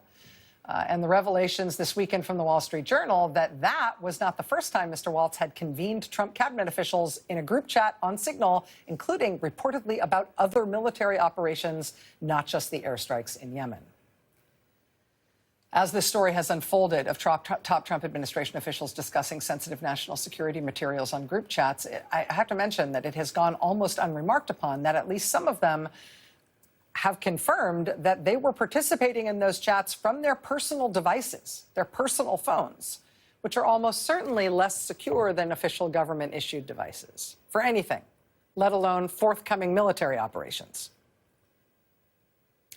Meanwhile, today in the Senate, there was a confirmation hearing for Donald Trump's nominee to be the country's top military official, the chairman of the Joint Chiefs of Staff. This nomination and confirmation hearing were only necessitated because President Trump and his defense secretary, Pete Hegseth, fired the serving chairman of the Joint Chiefs of Staff and other members of the military's senior ranks. They fired everyone who was not a white man. As for Pete Hegseth, he took a trip to the U.S. Naval Academy today. Ahead of that trip, he ordered the Academy to purge its libraries of any books with themes ostensibly related to diversity. The AP reports today that the Academy finished removing hundreds of books from its library before Pete Hegseth arrived, in accordance with his order. The New York Times reports that among the books the Academy was considering purging were the autobiography of Martin Luther King Jr. and a biography of Jackie Robinson. The Naval Academy also announced ahead of Hegseth's visit that it is ending the use of affirmative action in admissions at the direction of the Trump administration. Now, this is something special because you might remember a couple of years ago when the Supreme Court ruled against affirmative action in university admissions, they specifically exempted America's military academies. They said America's military service academies were explicitly exempted from that ruling, and they could continue to use affirmative action policies in order to maintain diversity in the ranks as a matter of national security. Just a few months ago, a federal judge ruled that the Naval Academy could continue considering race in admissions because a diverse officer corps is important to America's national security. So by law, the U.S. Naval Academy can continue to consider race as one factor in admissions decision-making. An executive order from Donald Trump does not change the law. They are not required to do this, but apparently the Naval Academy nevertheless decided to go along with Trump's order. To go along to get along. Joining us now, I'm very pleased to say, is retired Army Lieutenant General Ben Hodges. He served nearly 4 decades in the United States Army. He ultimately became head of NATO Allied Land Command and then commanding general of the United States Army in Europe until 2017. General Hodges, it's great to see you again. Thank you so much for being here. Thank you for the privilege. We have a lot of worrying national security headlines in the news right now. And those of us who aren't experts in these matters and who worry about the instability in the world and about our role in it, I think are having some laying awake at night, 3 in the morning, staring at the ceiling kind of fears about what's happening. I have to ask you, as a professional and with all the experience that you have if you are at all rattled about some of the things that are going on in national security and military affairs right now. Yeah, I worry about the damage that's being done to relationships with allies that we have depended on for decades. We still depend on allies for access to air bases and seaports around the world that we're allowed to use by our allies. And I also worry about competence. Our allies will look to see what happened with this Signal chat group scandal and would rightfully wonder about the competence of the people that are making decisions at the very highest level about where we might use force, how we might use force. And they know better. 3 of the people involved in that are former Army officers, Tulsi Gabbard, Mr. Waltz, and Mr. Hegseth. They're all Army officers, so they know how to handle classified material. They would have had to have been certified numerous times. So it's either willful or incompetent. What is the material consequence for our country if our allies question the competence of our top national security officials, if they question our ability to safely handle sensitive information that could potentially implicate their own assets and interests? Well, of course, a large percentage of the intelligence that we use for what we do as a nation comes from allies. It's not all from American satellites. I mean, there's nobody that can match the United States in terms of technical capabilities, but so much of intelligence is human intelligence, signals intelligence, imagery intelligence that's combined and shared. And if, other countries won't advertise that they're going to stop, but they just won't provide as much because they'll be uncertain about what happens to it. Your leadership roles in NATO and for the U.S. Army in Europe put you in a unique perspective, I think, to reflect and to help the American people understand what it might mean if Trump goes ahead with one of the plans he's reportedly considering, which is to remove the United States military from its military leadership role in NATO, to say that the United States, which has always had supreme command in NATO, should cede that, let other allies do it as a way of essentially stepping back from NATO in lots of other ways. Does that worry you? Is that something that the American people should understand better in terms of the consequences? I don't understand how this advances America's strategic interests to give up influence that we have with 31 other nations inside the alliance of NATO, but also the other countries with which NATO partners, to include countries in the Middle East and in the Pacific. Why would we not want to have the Supreme Allied Commander being an American? I mean, you're saving, if it's about saving money, that's not going to be consequential. The influence that we will be giving up, I think that absolutely worries me. I think that with Senator Booker's landmark, historic speech tonight in the United States Senate, set the all-time record for as long as a senator has ever spoken on any subject in the United States Senate.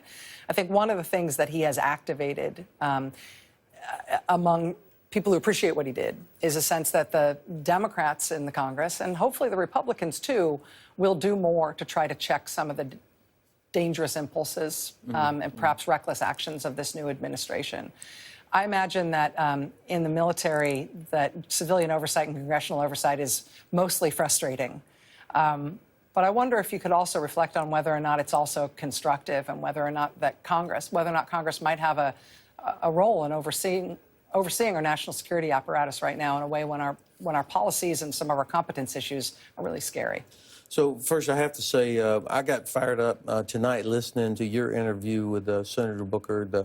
The back and forth, and as he described what he was doing and the impact he was trying to achieve, not just the physical accomplishment, but the stamina. It was impressive. Congressional oversight is part of the Constitution, and you know that all of us take an oath to support and defend the Constitution of the United States. The oath is not to the president. It's to the Constitution, and we reinforce that every time a soldier re-enlists, every time somebody gets promoted, we reinforce this oath because it is part of the fiber of who we are. And so this congressional oversight is obviously a part of that. Of course, it's no fun to have to sit there and defend the budget, or when you get asked hard questions, why are we doing this? Or when one of the services makes a mistake and you're having to answer to an oversight committee, but it's is part of it. And I have always valued the importance of the Constitution to who and what we are. It's unique in the world. And this is why I think it is so dangerous what the administration is doing now with the removal of General Brown and Admiral Franchetti, and also the judge advocates general, the top lawyers from all the services. I think our senior leaders today are under enormous pressure from this administration to do something, to consider things that, frankly, are absolutely not legal, like invading a treaty ally. And so this is going to be a real test for these people. Retired Army Lieutenant General Ben Hodges, former commander of U.S. Army in Europe. Thank you so much for being here. I know this isn't your favorite thing to do in the world, and I really appreciate you making time to be here, sir. Being with you is one of my favorite things. Thanks. Oh, you're very kind. All right, we'll be right back. Stay with us. Here's an update on that Wisconsin Supreme Court election we have been watching so closely. Democrats, of course, have lined up behind candidate Susan Crawford. Republicans and Donald Trump and Elon Musk in particular have pulled out all the stops in supporting the MAGA conservative candidate, Brad Schimmel. That has included Elon Musk pouring tens of millions of dollars into this race on behalf of Schimmel and also giving out million-dollar checks to voters. Well, here's where we are. As of this hour, here is our latest results. NBC News, right this moment, is projecting a winner in the Wisconsin Supreme Court race. NBC News projects at this hour that Susan Crawford is the projected winner in the Wisconsin Supreme Court race. This is a remarkable outcome.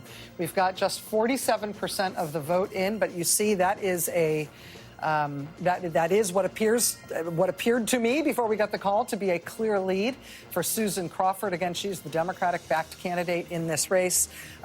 Now, according to NBC News, she has defeated Brad Schimmel.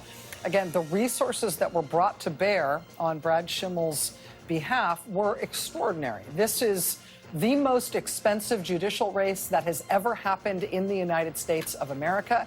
It includes single individual funding for a judicial candidate that has never been seen before in the history of this country. Not just the overall race, but Elon Musk's personal investment in trying to get Brad Schimmel elected to this race is something that has never been seen before by any other individual in any judicial race in American history.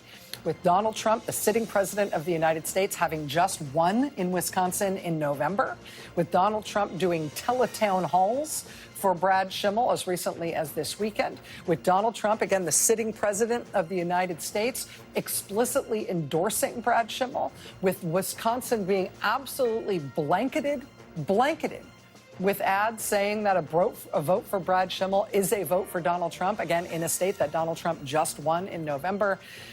For us to be calling this tonight before 10 p.m. Eastern, NBC News projecting that Susan Crawford will win this seat. And we'll see if that margin tightens up as we get closer to 100% of the vote in. But knock me over with a feather, honestly. We compare this with the results out of Florida tonight. 2 congressional special elections in Florida in deep red districts that Donald Trump won by 30 points and 37 points. Just in November. In those cases, we did have the Republican candidate win in both of those special congressional elections, but winning by margins that are, I think, in both cases, looking to be less than half or at most half of what Donald Trump was able to pull in those districts. So Democrats making leaps and bounds gains on Republicans, even in deep red Florida, and outright winning this seat in Wisconsin. The first statewide election since Donald Trump won the presidency in November, and it in a swing state that he won as well. That's gotta hurt. All right, that does it for me for now. Wow. I'll see you again tomorrow. Now it's time for The Last Word with Lawrence O'Donnell. Lawrence is back tonight and just in time. Lawrence, we missed you so much. Well, Rachel, it is so great to be back. And this result in Wisconsin is a huge defeat for Elon Musk, who, as we saw, personally went full cheesehead, thinking, that's how to appeal to people in Wisconsin, and handing out those $1 million checks, literally trying to buy the election physically doing the buying on TV. So this is just a huge setback for Elon Musk and therefore for Donald Trump. When I first saw the news at the end of last week that Musk was going to not just put his money into this race, but that he was going to physically go to Wisconsin, do a campaign event, do this stunt where he pays voters and do this whole thing again, I thought, that is great news for the Democrats. Because there are few people in American public life who are as underwater in terms of the way the American public views them as Elon Musk is. But seeing the way that Mr. Musk behaved in Wisconsin, seeing the way that like MAGA media portrayed this as something that was actually going to help that candidate there, I started to wonder, maybe I'm looking at the wrong polls. Maybe they're seeing something else that I'm not seeing. Maybe Elon Musk is going to help this guy. But this is to have this margin within less than an hour to have this call within less than an hour of polls closing with the kind of margin it looks like it's going to end up there in Wisconsin. This is just a kick in the proverbial teeth to the White House and to Mr. Musk. I had certainly been told not to expect a call before 11 p.m. And therefore write as much TV show as you want because, you're not going to have the breaking news moment. And it turns out I didn't. You did. And that's important, too, how quickly, and this was called, which is to say how decisive this win has to be at this point.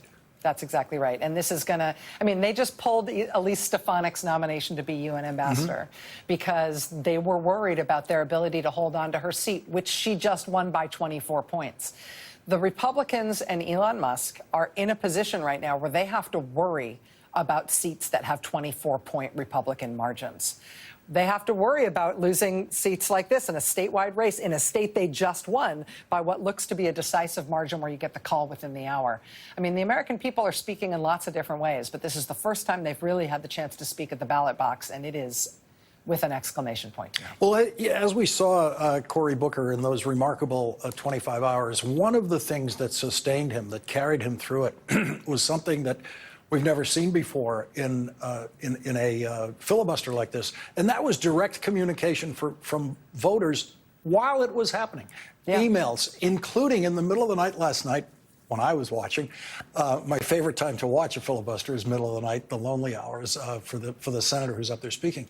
He received a series of emails from Wisconsin, and he was reading those emails from Wisconsin voters that were so powerful about their worries about Social Security, about their future.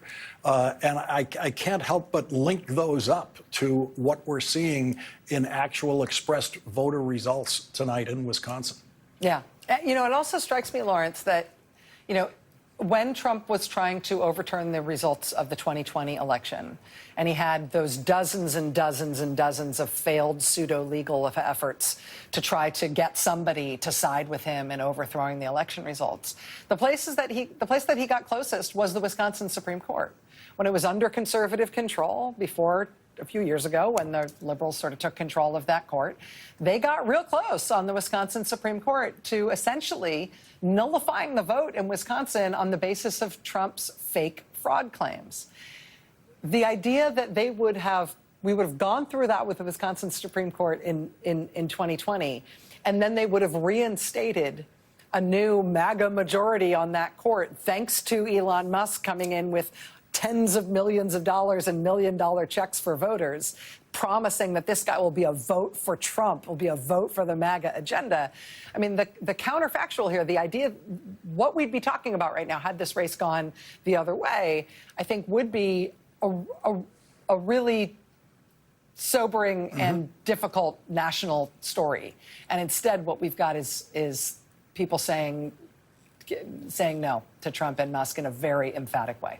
We're going to get House Democratic Leader Hakeem Jeffries' reaction to this election and to those Florida special elections for the House in this hour. And one of the things to look at in this, Rachel, is if you're a Republican member of the House of Representatives and you won your seat by less than 30 points. Yes. How much specific help do you want from Elon Musk, and do you want him to physically come to your congressional district and put on whatever silly hat he wants to put on and campaign for you? And I would say yesterday the answer was probably yes from every Republican in the House.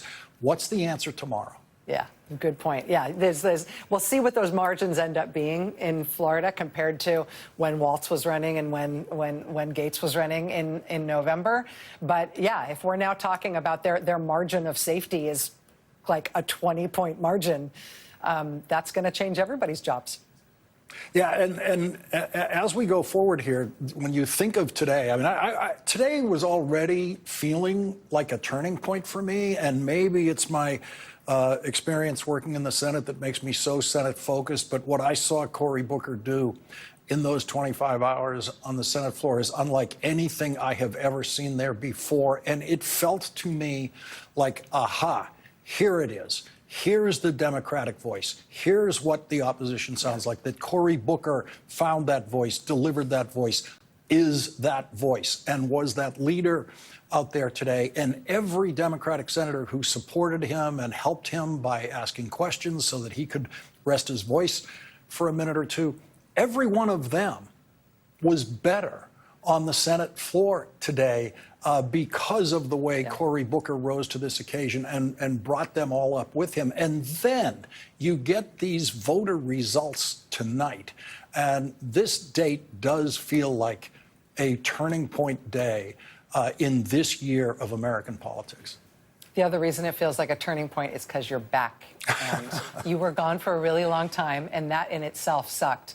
But you were also gone because you had some illness, and we were all worried. And the fact that you're fine and back also feels really, really good as any of those other things, and you're never allowed to go away ever again. You know, this morning was my first morning not starting in a doctor's office in the last, I don't know, 2 weeks or so. And I really got used to it. It really was okay. But I couldn't have asked for more energy delivered to this process today than Cory Booker did, and this election coverage we have tonight. And, right. and Rachel, Lawrence, I really go. appreciate you so much, and so much in the last couple of weeks, and your personal encouragement that you gave me. Okay, stop now. Go talk to Hakeem Jeffries. Thank you, Rachel. Goodbye. Thank you. Goodbye. We're joined now from Wisconsin by NBC News correspondent Shaq Brewster. Shaq, this result came in faster than anyone expected.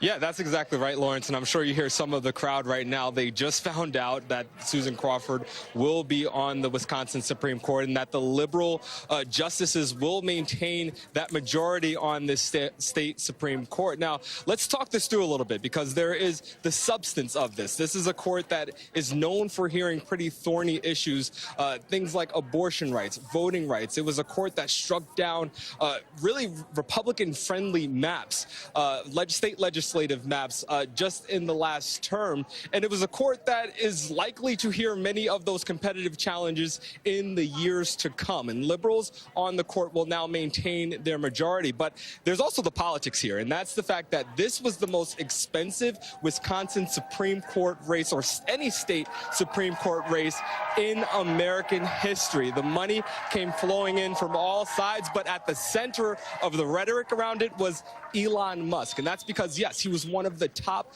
outside donors in this race, but he also had that personal involvement. He was here on Sunday, the Sunday before Election Day, handing out those $1 million checks. You were talking about that with Rachel. He was also the center of many of the ads that you saw from the Democratic or liberal candidate here in this state, where they were accusing him of trying to buy this state Supreme Court seat. I spent much of the day at a voting location in the area, and I'll tell you, I found more than one person who told me that they were motivated to come out in this local election, a state election that usually doesn't have high turnout. They say they were motivated to come out because of Elon Musk and his influence and the spending that they saw coming from him. Another messaging line that you heard from Democrats across the state is the idea that if you don't like what's happening in Washington, D.C., if you're frustrated by the cuts, if you're frustrated by what you're seeing from DOJ, that this was, they say, the opportunity for voters to push back, to fight back, so to speak,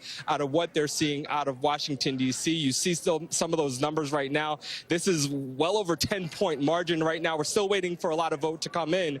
But for Wisconsin, a state that gave President Trump his narrowest victory just a couple of months ago in November, that is considered a blowout by any stretch of the imagination in this state. So I'll tell you, many of the people in this room here right now are very excited about what they're seeing. And, you know, this is something that's going to be looked at not just here in the state of Wisconsin, but really across the country as a message that voters here are sending to the rest of the country.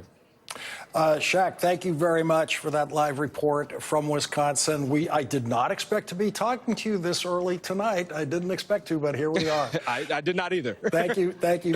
Thank you very much, Shaq. We are waiting for possibly a victory speech in Wisconsin. Susan Crawford has won that important judicial election there. We'll be taking a quick commercial break here. We'll be right back.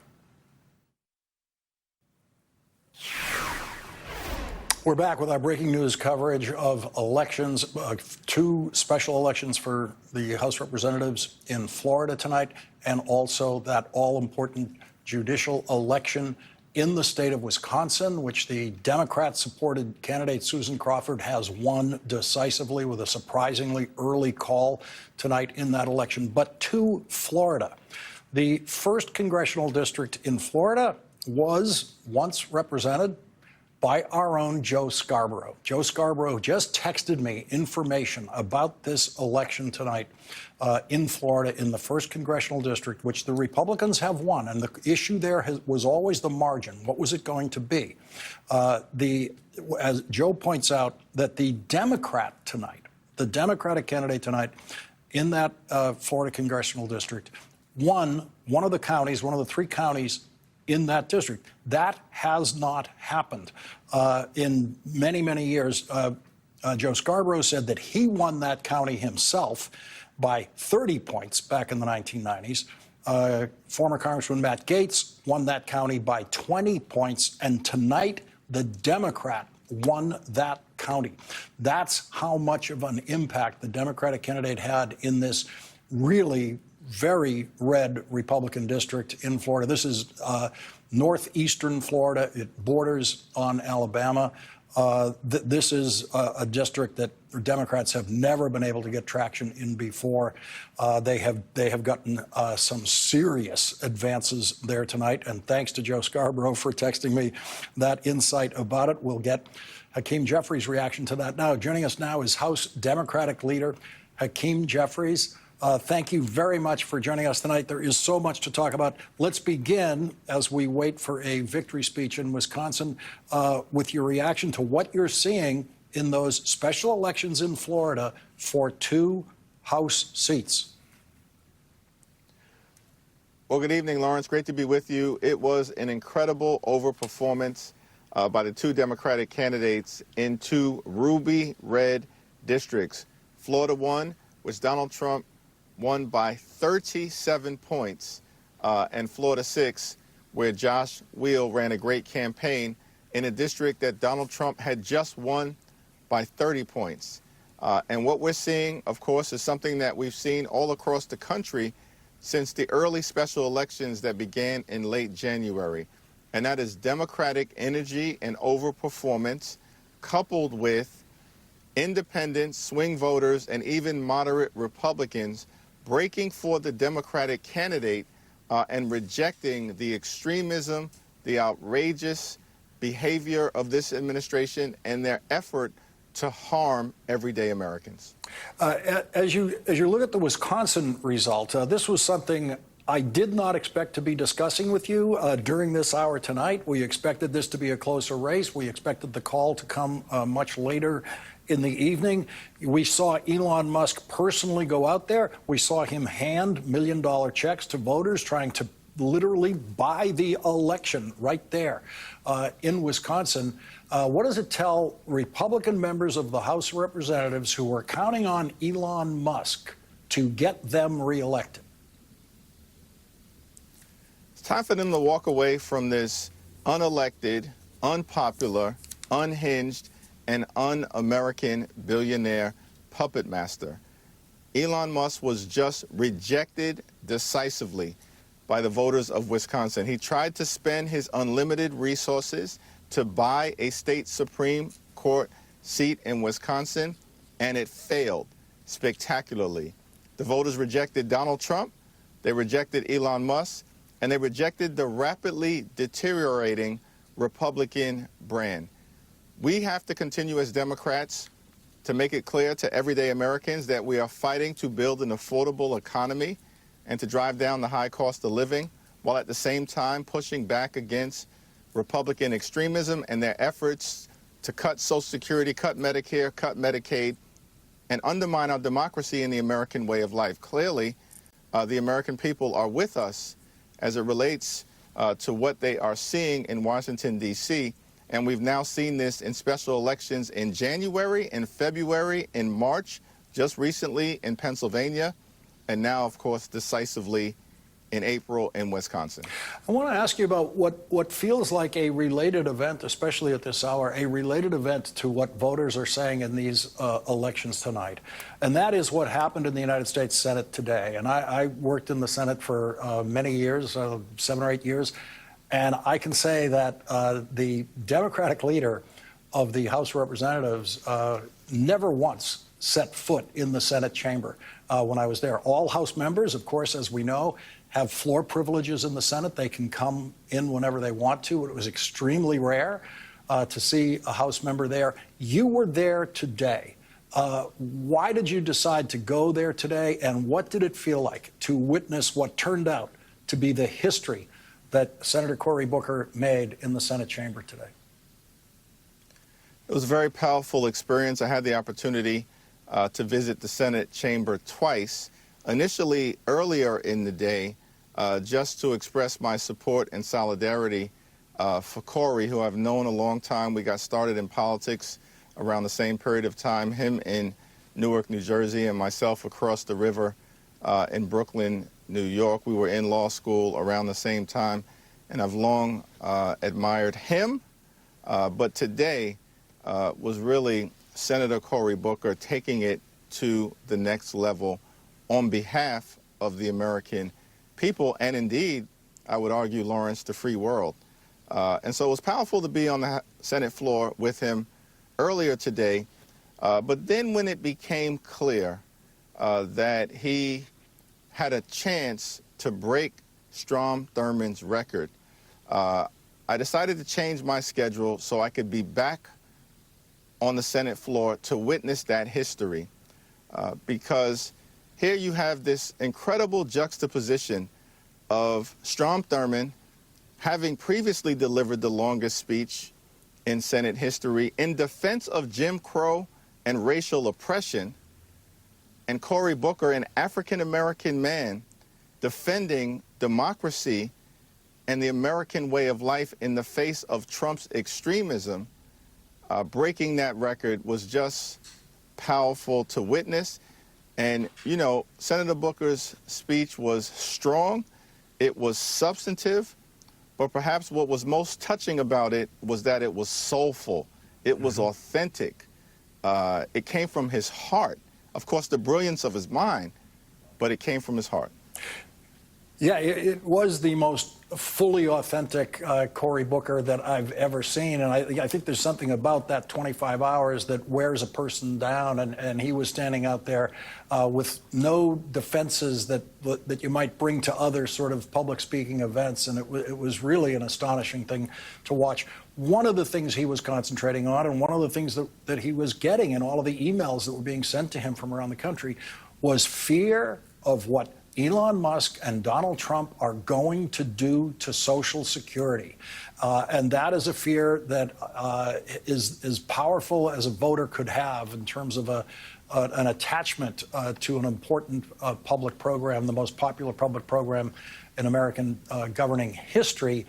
I got to think, even when you get to judicial elections in Wisconsin, if people are afraid of what's going to happen to Social Security, they're not going to be voting for the side that's trying to knock it down. That's absolutely correct. And this is an area where there's a clear distinction between what Democrats are all about and Republicans. We want to protect and strengthen Social Security. It's an earned benefit The American people have paid into Social Security throughout their entire working life, and the nerve of these Republicans, led by Donald Trump and Elon Musk, who want to take a chainsaw to Social Security, the most important anti-poverty program for older Americans ever invented, which also happens to be this earned benefit. And why do they want to decimate Social Security? Because they want to actually give massive tax cuts to their billionaire donors, people like Elon Musk. And so I thought what Senator Booker did today was incredibly powerful in speaking to this issue. And as you know, Lawrence, in the House, we had a Democratic-led hearing on Social Security, the threats that it is under, and our commitment as Democrats to protect it.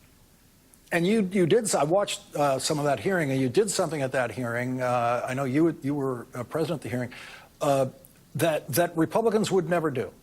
You actually listened to Social Security recipients and people whose lives could not work without their Social Security check. There was a woman who testified. I saw her testify saying her Social Security check is $1,500 a month. $1,500 a month, and without that, she would be homeless. And the stakes identified by the actual beneficiaries in that hearing were as clear and as powerful as you could ask for. That's absolutely right. It's one thing to say, and it is in fact true, that there are a little over 70 million people who rely on Social Security as a major source of income, half of whom live by themselves here in the United States of America. But when you actually hear from people whose very life will be impacted and shortchanged, possibly just cut short in terms of their ability to live with the dignity and respect that every American deserves, is very powerful. Republicans have no interest in these Americans telling their stories, which is why, as House Democrats, we will continue week after week to hold hearings. This is the third in a series of hearings that we've held. Initially, it was on Medicaid last week. We had a hearing on nutritional assistance and the fact that Republicans are literally trying to rip food out of the mouths of babies and children in this country. Today, Social Security, and we're going to continue to stay on this case. I mean, on the subject of Social Security, I would have to think that it was a factor in the results we're seeing in those congressional races, those House races in Florida tonight. There's no doubt about it. You know, Elon Musk was also very involved in these Florida races, and notwithstanding the fact that these are safe Republican districts, the results that we have seen can be interpreted, we believe, as a rejection of him and his extremism as well. This is somebody who has said he wants to take a chainsaw to Social Security, and he's called Social Security a Ponzi scheme. It's not a Ponzi scheme, Elon. He's a living, breathing Ponzi scheme. Project 2025 is a Ponzi scheme. And that's what the voters clearly believe increasingly all across the country. One point, Lawrence, that should have my Republican colleagues quaking in their boots. In the Florida 6 race, which was a Trump plus 30 district, where the margin was cut in half, and we'll see where it ultimately lands, but we know at minimum it was cut in half to around 15 or 16 points. There are 60 Republicans in the House of Representatives who currently represent districts where Trump did worse than 15 or 16 points. And every single one of those districts, there's now a target on the backs of those House Republicans. House Democratic Leader Hakeem Jeffries, thank you very much for joining us on this important night. Really appreciate it. Thanks, Lawrence. Thank you. We are expecting a victory speech in Wisconsin by Susan Crawford, the winner of tonight's important judicial election there. She is the Democratic-backed candidate in Wisconsin. A huge defeat for Elon Musk personally in Wisconsin tonight. Wisconsin voters told him they don't need his advice about how to run their state. We'll be right back. And we're going back to our live coverage in Madison, Wisconsin, where Susan Crawford is about to give her victory speech after defeating Elon Musk and Donald Trump's preferred candidate for the Supreme Court in Wisconsin. Here is the winner, Susan Crawford.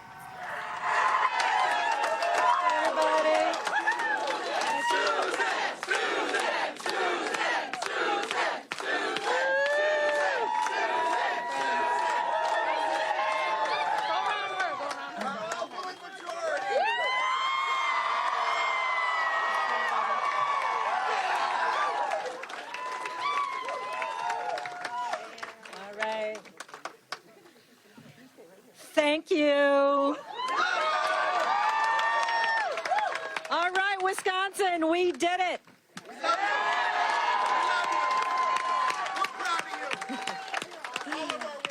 Oh, yeah.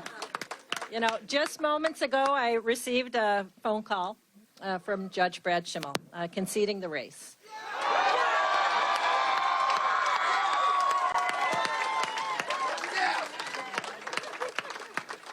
And I want to thank him. He was very gracious, and I wish him and his family well. And to the people of Wisconsin, thank you.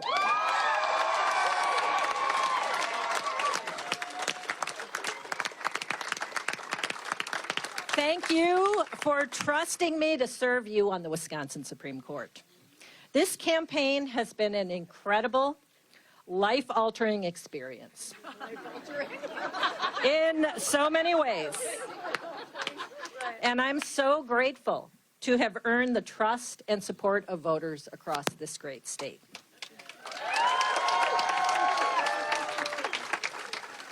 And I'm here tonight because I've spent my life fighting to do what's right. That's why I got into this race, to protect the fundamental rights and freedoms of all Wisconsinites. Yes.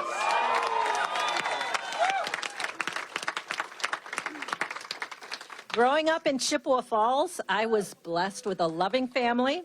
Yeah, Chippewa! Yeah!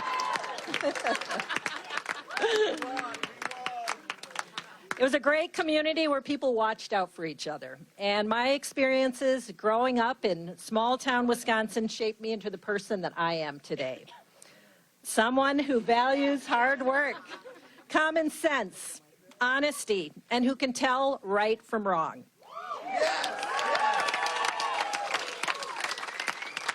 Someone who watches out for people.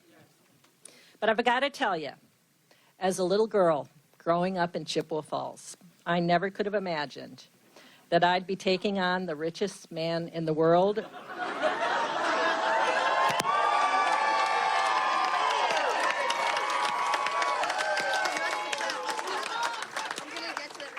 For justice in Wisconsin. And we won.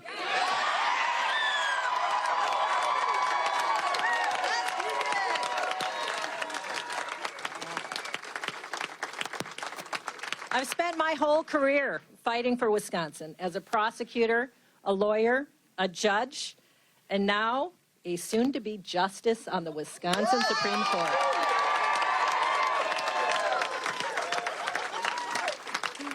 Standing up for our fundamental rights and freedoms, protecting Wisconsin families and communities. My promise to Wisconsin is clear. I will be a fair, impartial, and common sense justice on the Wisconsin Supreme Court.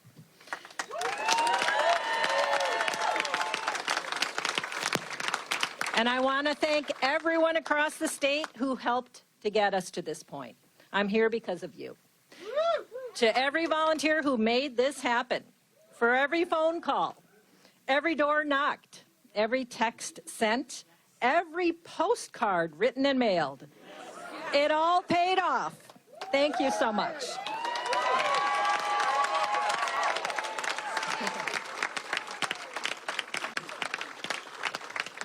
To all of my friends and colleagues, thank you for your unwavering support, friendship, and words of encouragement.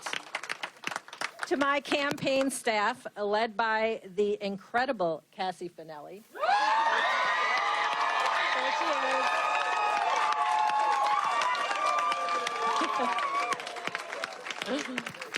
Thank you for all of your work to make this happen. All the late nights, all the long drives. I'm so grateful to all of you for all your work.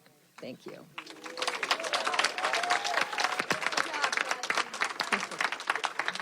She's the best. They're all the best.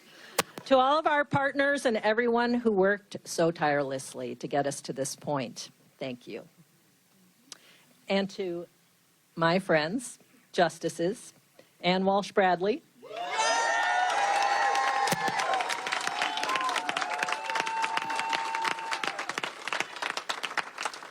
Justice Rebecca Dallett,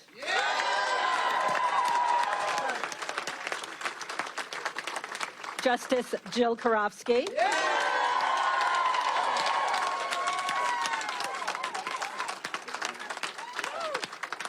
and Justice Janet Protasewicz.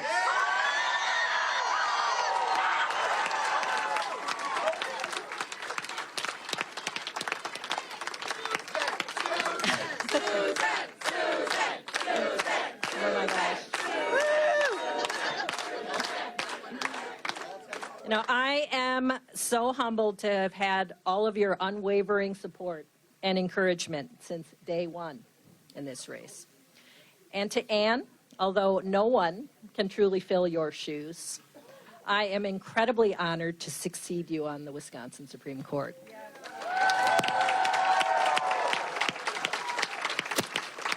You leave an incredible legacy of service to our state. And you are the embodiment of fairness and integrity, and I'll try to make you proud.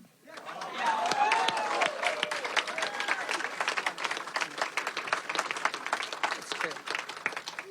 And to my family who stand with me here today.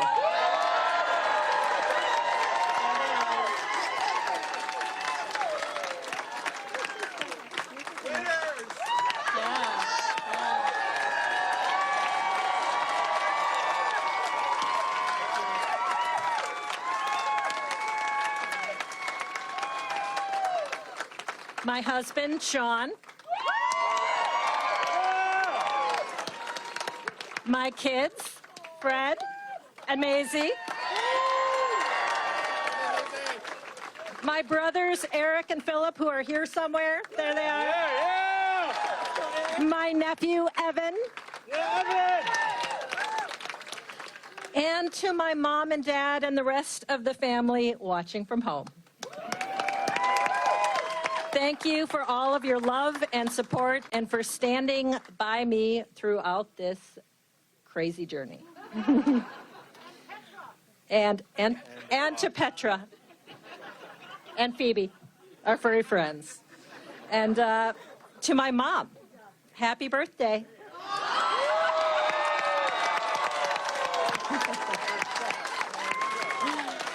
I know how glad you are to see the TV ads end. So today, Wisconsinites fended off an unprecedented attack on our democracy. That's right. Our fair elections and our Supreme Court. And Wisconsins stood up and said loudly that justice does not have a price. Our courts are not for sale.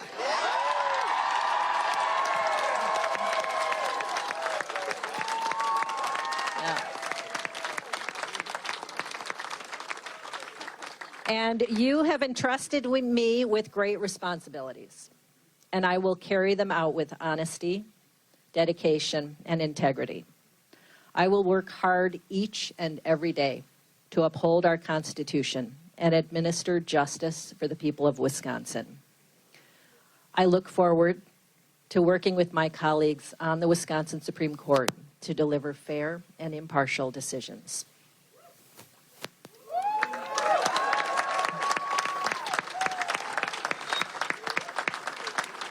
And while we celebrate tonight, I want to share some words of the great Honorable Thurgood Marshall, which I find fit the unprecedented moment we are living in.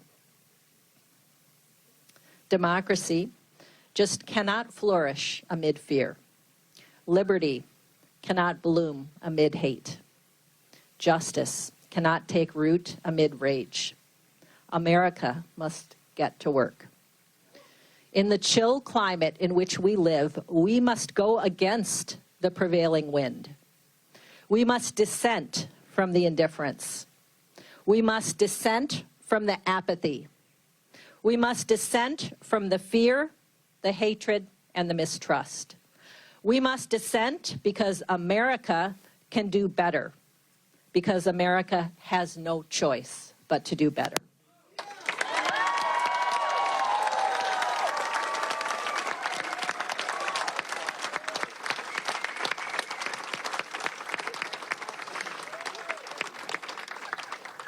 Together, we will confront and overcome the challenges we face. As our state's motto says, everybody, forward! Thank you from the bottom of my heart, Wisconsin. I am forever grateful. Thank you.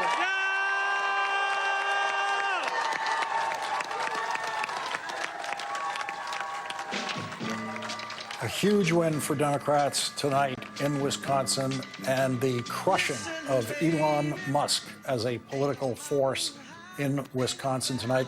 Joining us now by phone is Mr. Wisconsin, Ben Wickler, the chair of the Democratic Party of Wisconsin. Ben, I believe you're in the room there where it's really happening right now. It might be kind of noisy to hear you, but is the new strategy for Democrats in Wisconsin to invite Elon Musk to come in the final days of every election to try to help the Democrat win? Elon Musk and Donald Trump decided to make this race a referendum on themselves. Susan Crawford ran a spectacular campaign. Brett Schimmel had more ads, more money, more people knocking on doors than any Republican-backed candidate has ever had. And the people in our state, the most purple state in the country, just rejected Trump and rejected Elon Musk and lifted up Susan Crawford at a message about decency and fairness and integrity by an overwhelming margin, a staggering margin that sends a message to the entire country that if any Democrat is thinking about challenging a Republican, this is the time to run, and any Republican who wants to hold on to their jobs needs to get as far from Elon Musk and Donald Trump as possible. Ben, do you believe that voters were activated by issues that are technically unrelated to Supreme Court issues in Wisconsin? I mean things like Social Security. I just learned that Susan Crawford, for example, is from Chippewa Falls. Last night, Senator Cory Booker, in the middle of the night, was reading emails from voters from Chippewa Falls, Wisconsin, who were worried about their Social Security. And I've got to assume that that's the kind of voter who went out today and voted for Susan Crawford. Voters are furious. Some voters who voted for Trump, some people who stayed home, just about everyone who voted for Harris in 2024. But voters are furious at what Elon Musk is doing with Trump and the congressional Republicans' blessing to this country, to Social Security, to the Veterans Administration, to health care, to destroying the CDC. It is infuriating and enraging, and voters will have their say at the ballot box. The writing is now on the wall. The Republican congressional majority is going to crumble if they keep doing what they're doing and they don't get as far from Elon Musk as fast as possible. The reality is every Republican who doesn't lift their voice against this is now complicit, and it's crystal clear. And, you know, Elon Musk, he absolutely, by coming to Wisconsin, making himself the face of this, he made this a central issue in this race. But also Susan Crawford stood her ground at every step, and that is something for Democrats to learn about as well.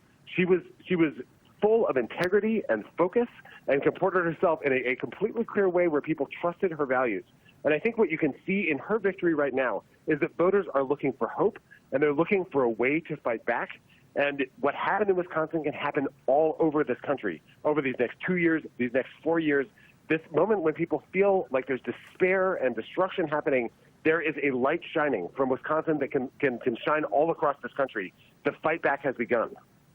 Ben, I don't know Wisconsin voters, obviously, but what I thought I was seeing when I saw Elon Musk standing on that stage in Wisconsin with that cheese head on his head and handing out the giant $1 million checks is I thought I saw someone who was insulting Wisconsin voters, just profanely insulting Wisconsin voters. Is that an overreading of what was happening there?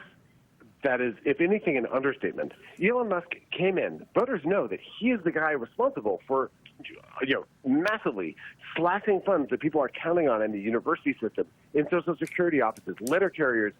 They know that he is grabbing money out of their pockets in order to stuff them into his own pockets. And here he comes with his $1 million check that he coincidentally gives to the head of the college Republicans in the state of Wisconsin. Here he comes with his little $100 bribes to sign his petition, thinking that everyone is so dumb that they can't see right through it. He was trying to buy this state the way he bought Brad Schimmel, his preferred Supreme Court candidate. And voters found that outrageous. They flatly rejected it. We had last fall when Elon Musk was doing all this stuff. People did not yet see what his real plan was when he got into power, but now we know, and the jig is up. Wisconsinites watching him wear that cheese head, I think, made people want to punch through a wall. And now I don't think he's going to come back to Wisconsin because Wisconsin does not want him here. We do not want his money here. We do not want his corruption here. We do not want Doge here. We want a democracy and a country that actually works for working people instead of just the richest man in the world. Ben Wickler, thank you very much for joining us. I know you're in that celebrating room right now where everyone wants to talk to you. Go to it. Thank you very much for joining us tonight. Thanks so much for having me, Lawrence. Thank you. Well, Cory Booker had a lot to say in the United States Senate today, and I had a lot to say about him. Some of that, and only some of that, will be next after this break. He has the same initials as his father, Cary Alfred Booker, who grew up in Hendersonville, North Carolina, and managed to go to North Carolina College and cover his tuition of $600 a year by shining shoes and other jobs. When Cory Anthony Booker was on his way to winning a Senate seat in 2013, he lost his father, who died at age 76, in the final weeks of his son's Senate campaign. Cory Booker's father had the joy of watching his son win football games in high school and college and win elections in Newark, but he didn't live long enough to see his son reach the United States Senate. As the clock approached 1 a.m. last night, an email from Wisconsin put Cory Booker's father right there on the Senate floor with him. Kayanan Spooner from Chippewa Falls, Wisconsin, who writes me, "My name is Kayana Spooner, and I live in Chippewa Falls, Wisconsin. I'm 63 years old. My husband, Joe, and I have 5 children and 3 grandchildren and live a wonderful life as our family is growing. God bless you and your family. We owned businesses and worked to contribute Social Security for ourselves and our employees. We did all the things we could do to secure our future and contribute to the larger community of those in need. We felt that we're living the American dream until one day in 2012, I know this personally with my dad. I feel for you, Ms. Spooner. So one day in 2012, I was diagnosed with Parkinson's disease. Parkinson's is a degenerate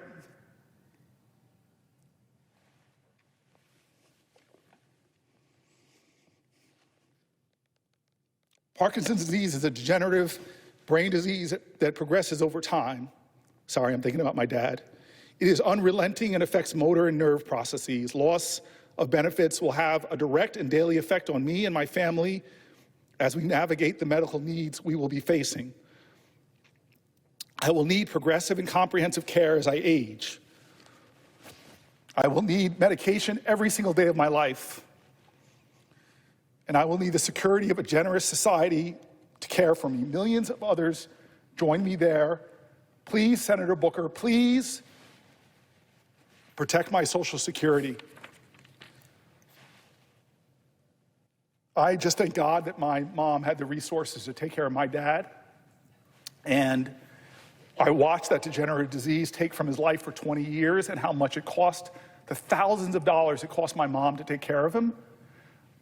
I know my friend Andy Kim, who's in the Senate right now, is facing health challenges with his father. I know so many people personally whose parents have Alzheimer's. I know so many Americans who are not powerful, they're not rich.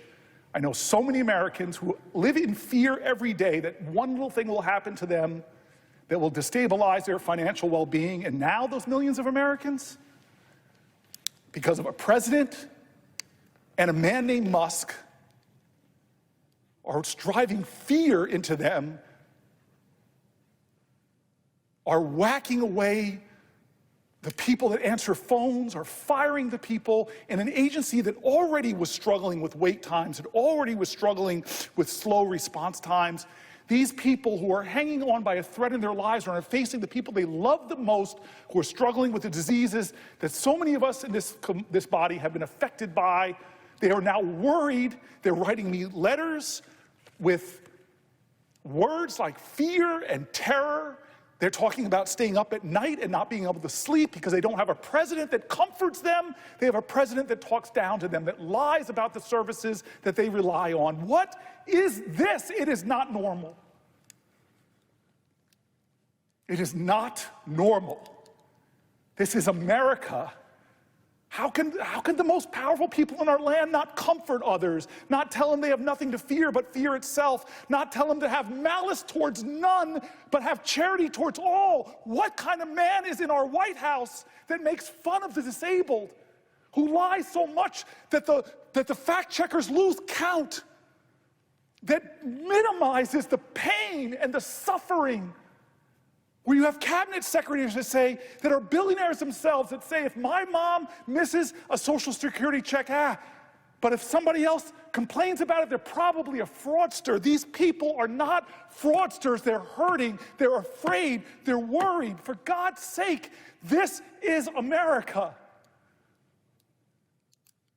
Every one of our founders' documents is riddled with words that speak to of our commitment to each other. Yeah, they were imperfect geniuses, but they were people that aspired to virtue. They read the greatest philosophers of their times. They said, what does it mean to be good to one another? What does it mean to create a society that is not run by despots and dictators who are so disconnected, who talk down, let them eat cake? They dreamed of a different country than this, folks. They dreamed of a different country than this. They dreamed of a country that stood for not just get all I can for me, the biggest tax cuts possible to the wealthiest people. They dreamed of a nation where any child born in any circumstance from any place could grow up and have their American dream. And God, it gut wrenches me when I hear people not as privileged as me, and I'm not Musk and Doge, but my mom had the resources and the family to support her as she watched my dad die of Parkinson's disease. But this person's writing in, she herself has Parkinson's. She underlines and bolds the part of her letter.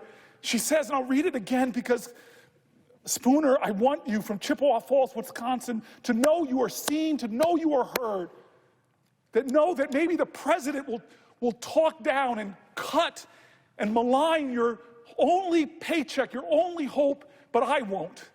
I won't. I see you. I feel you. You can't lead the people if you can't love the people.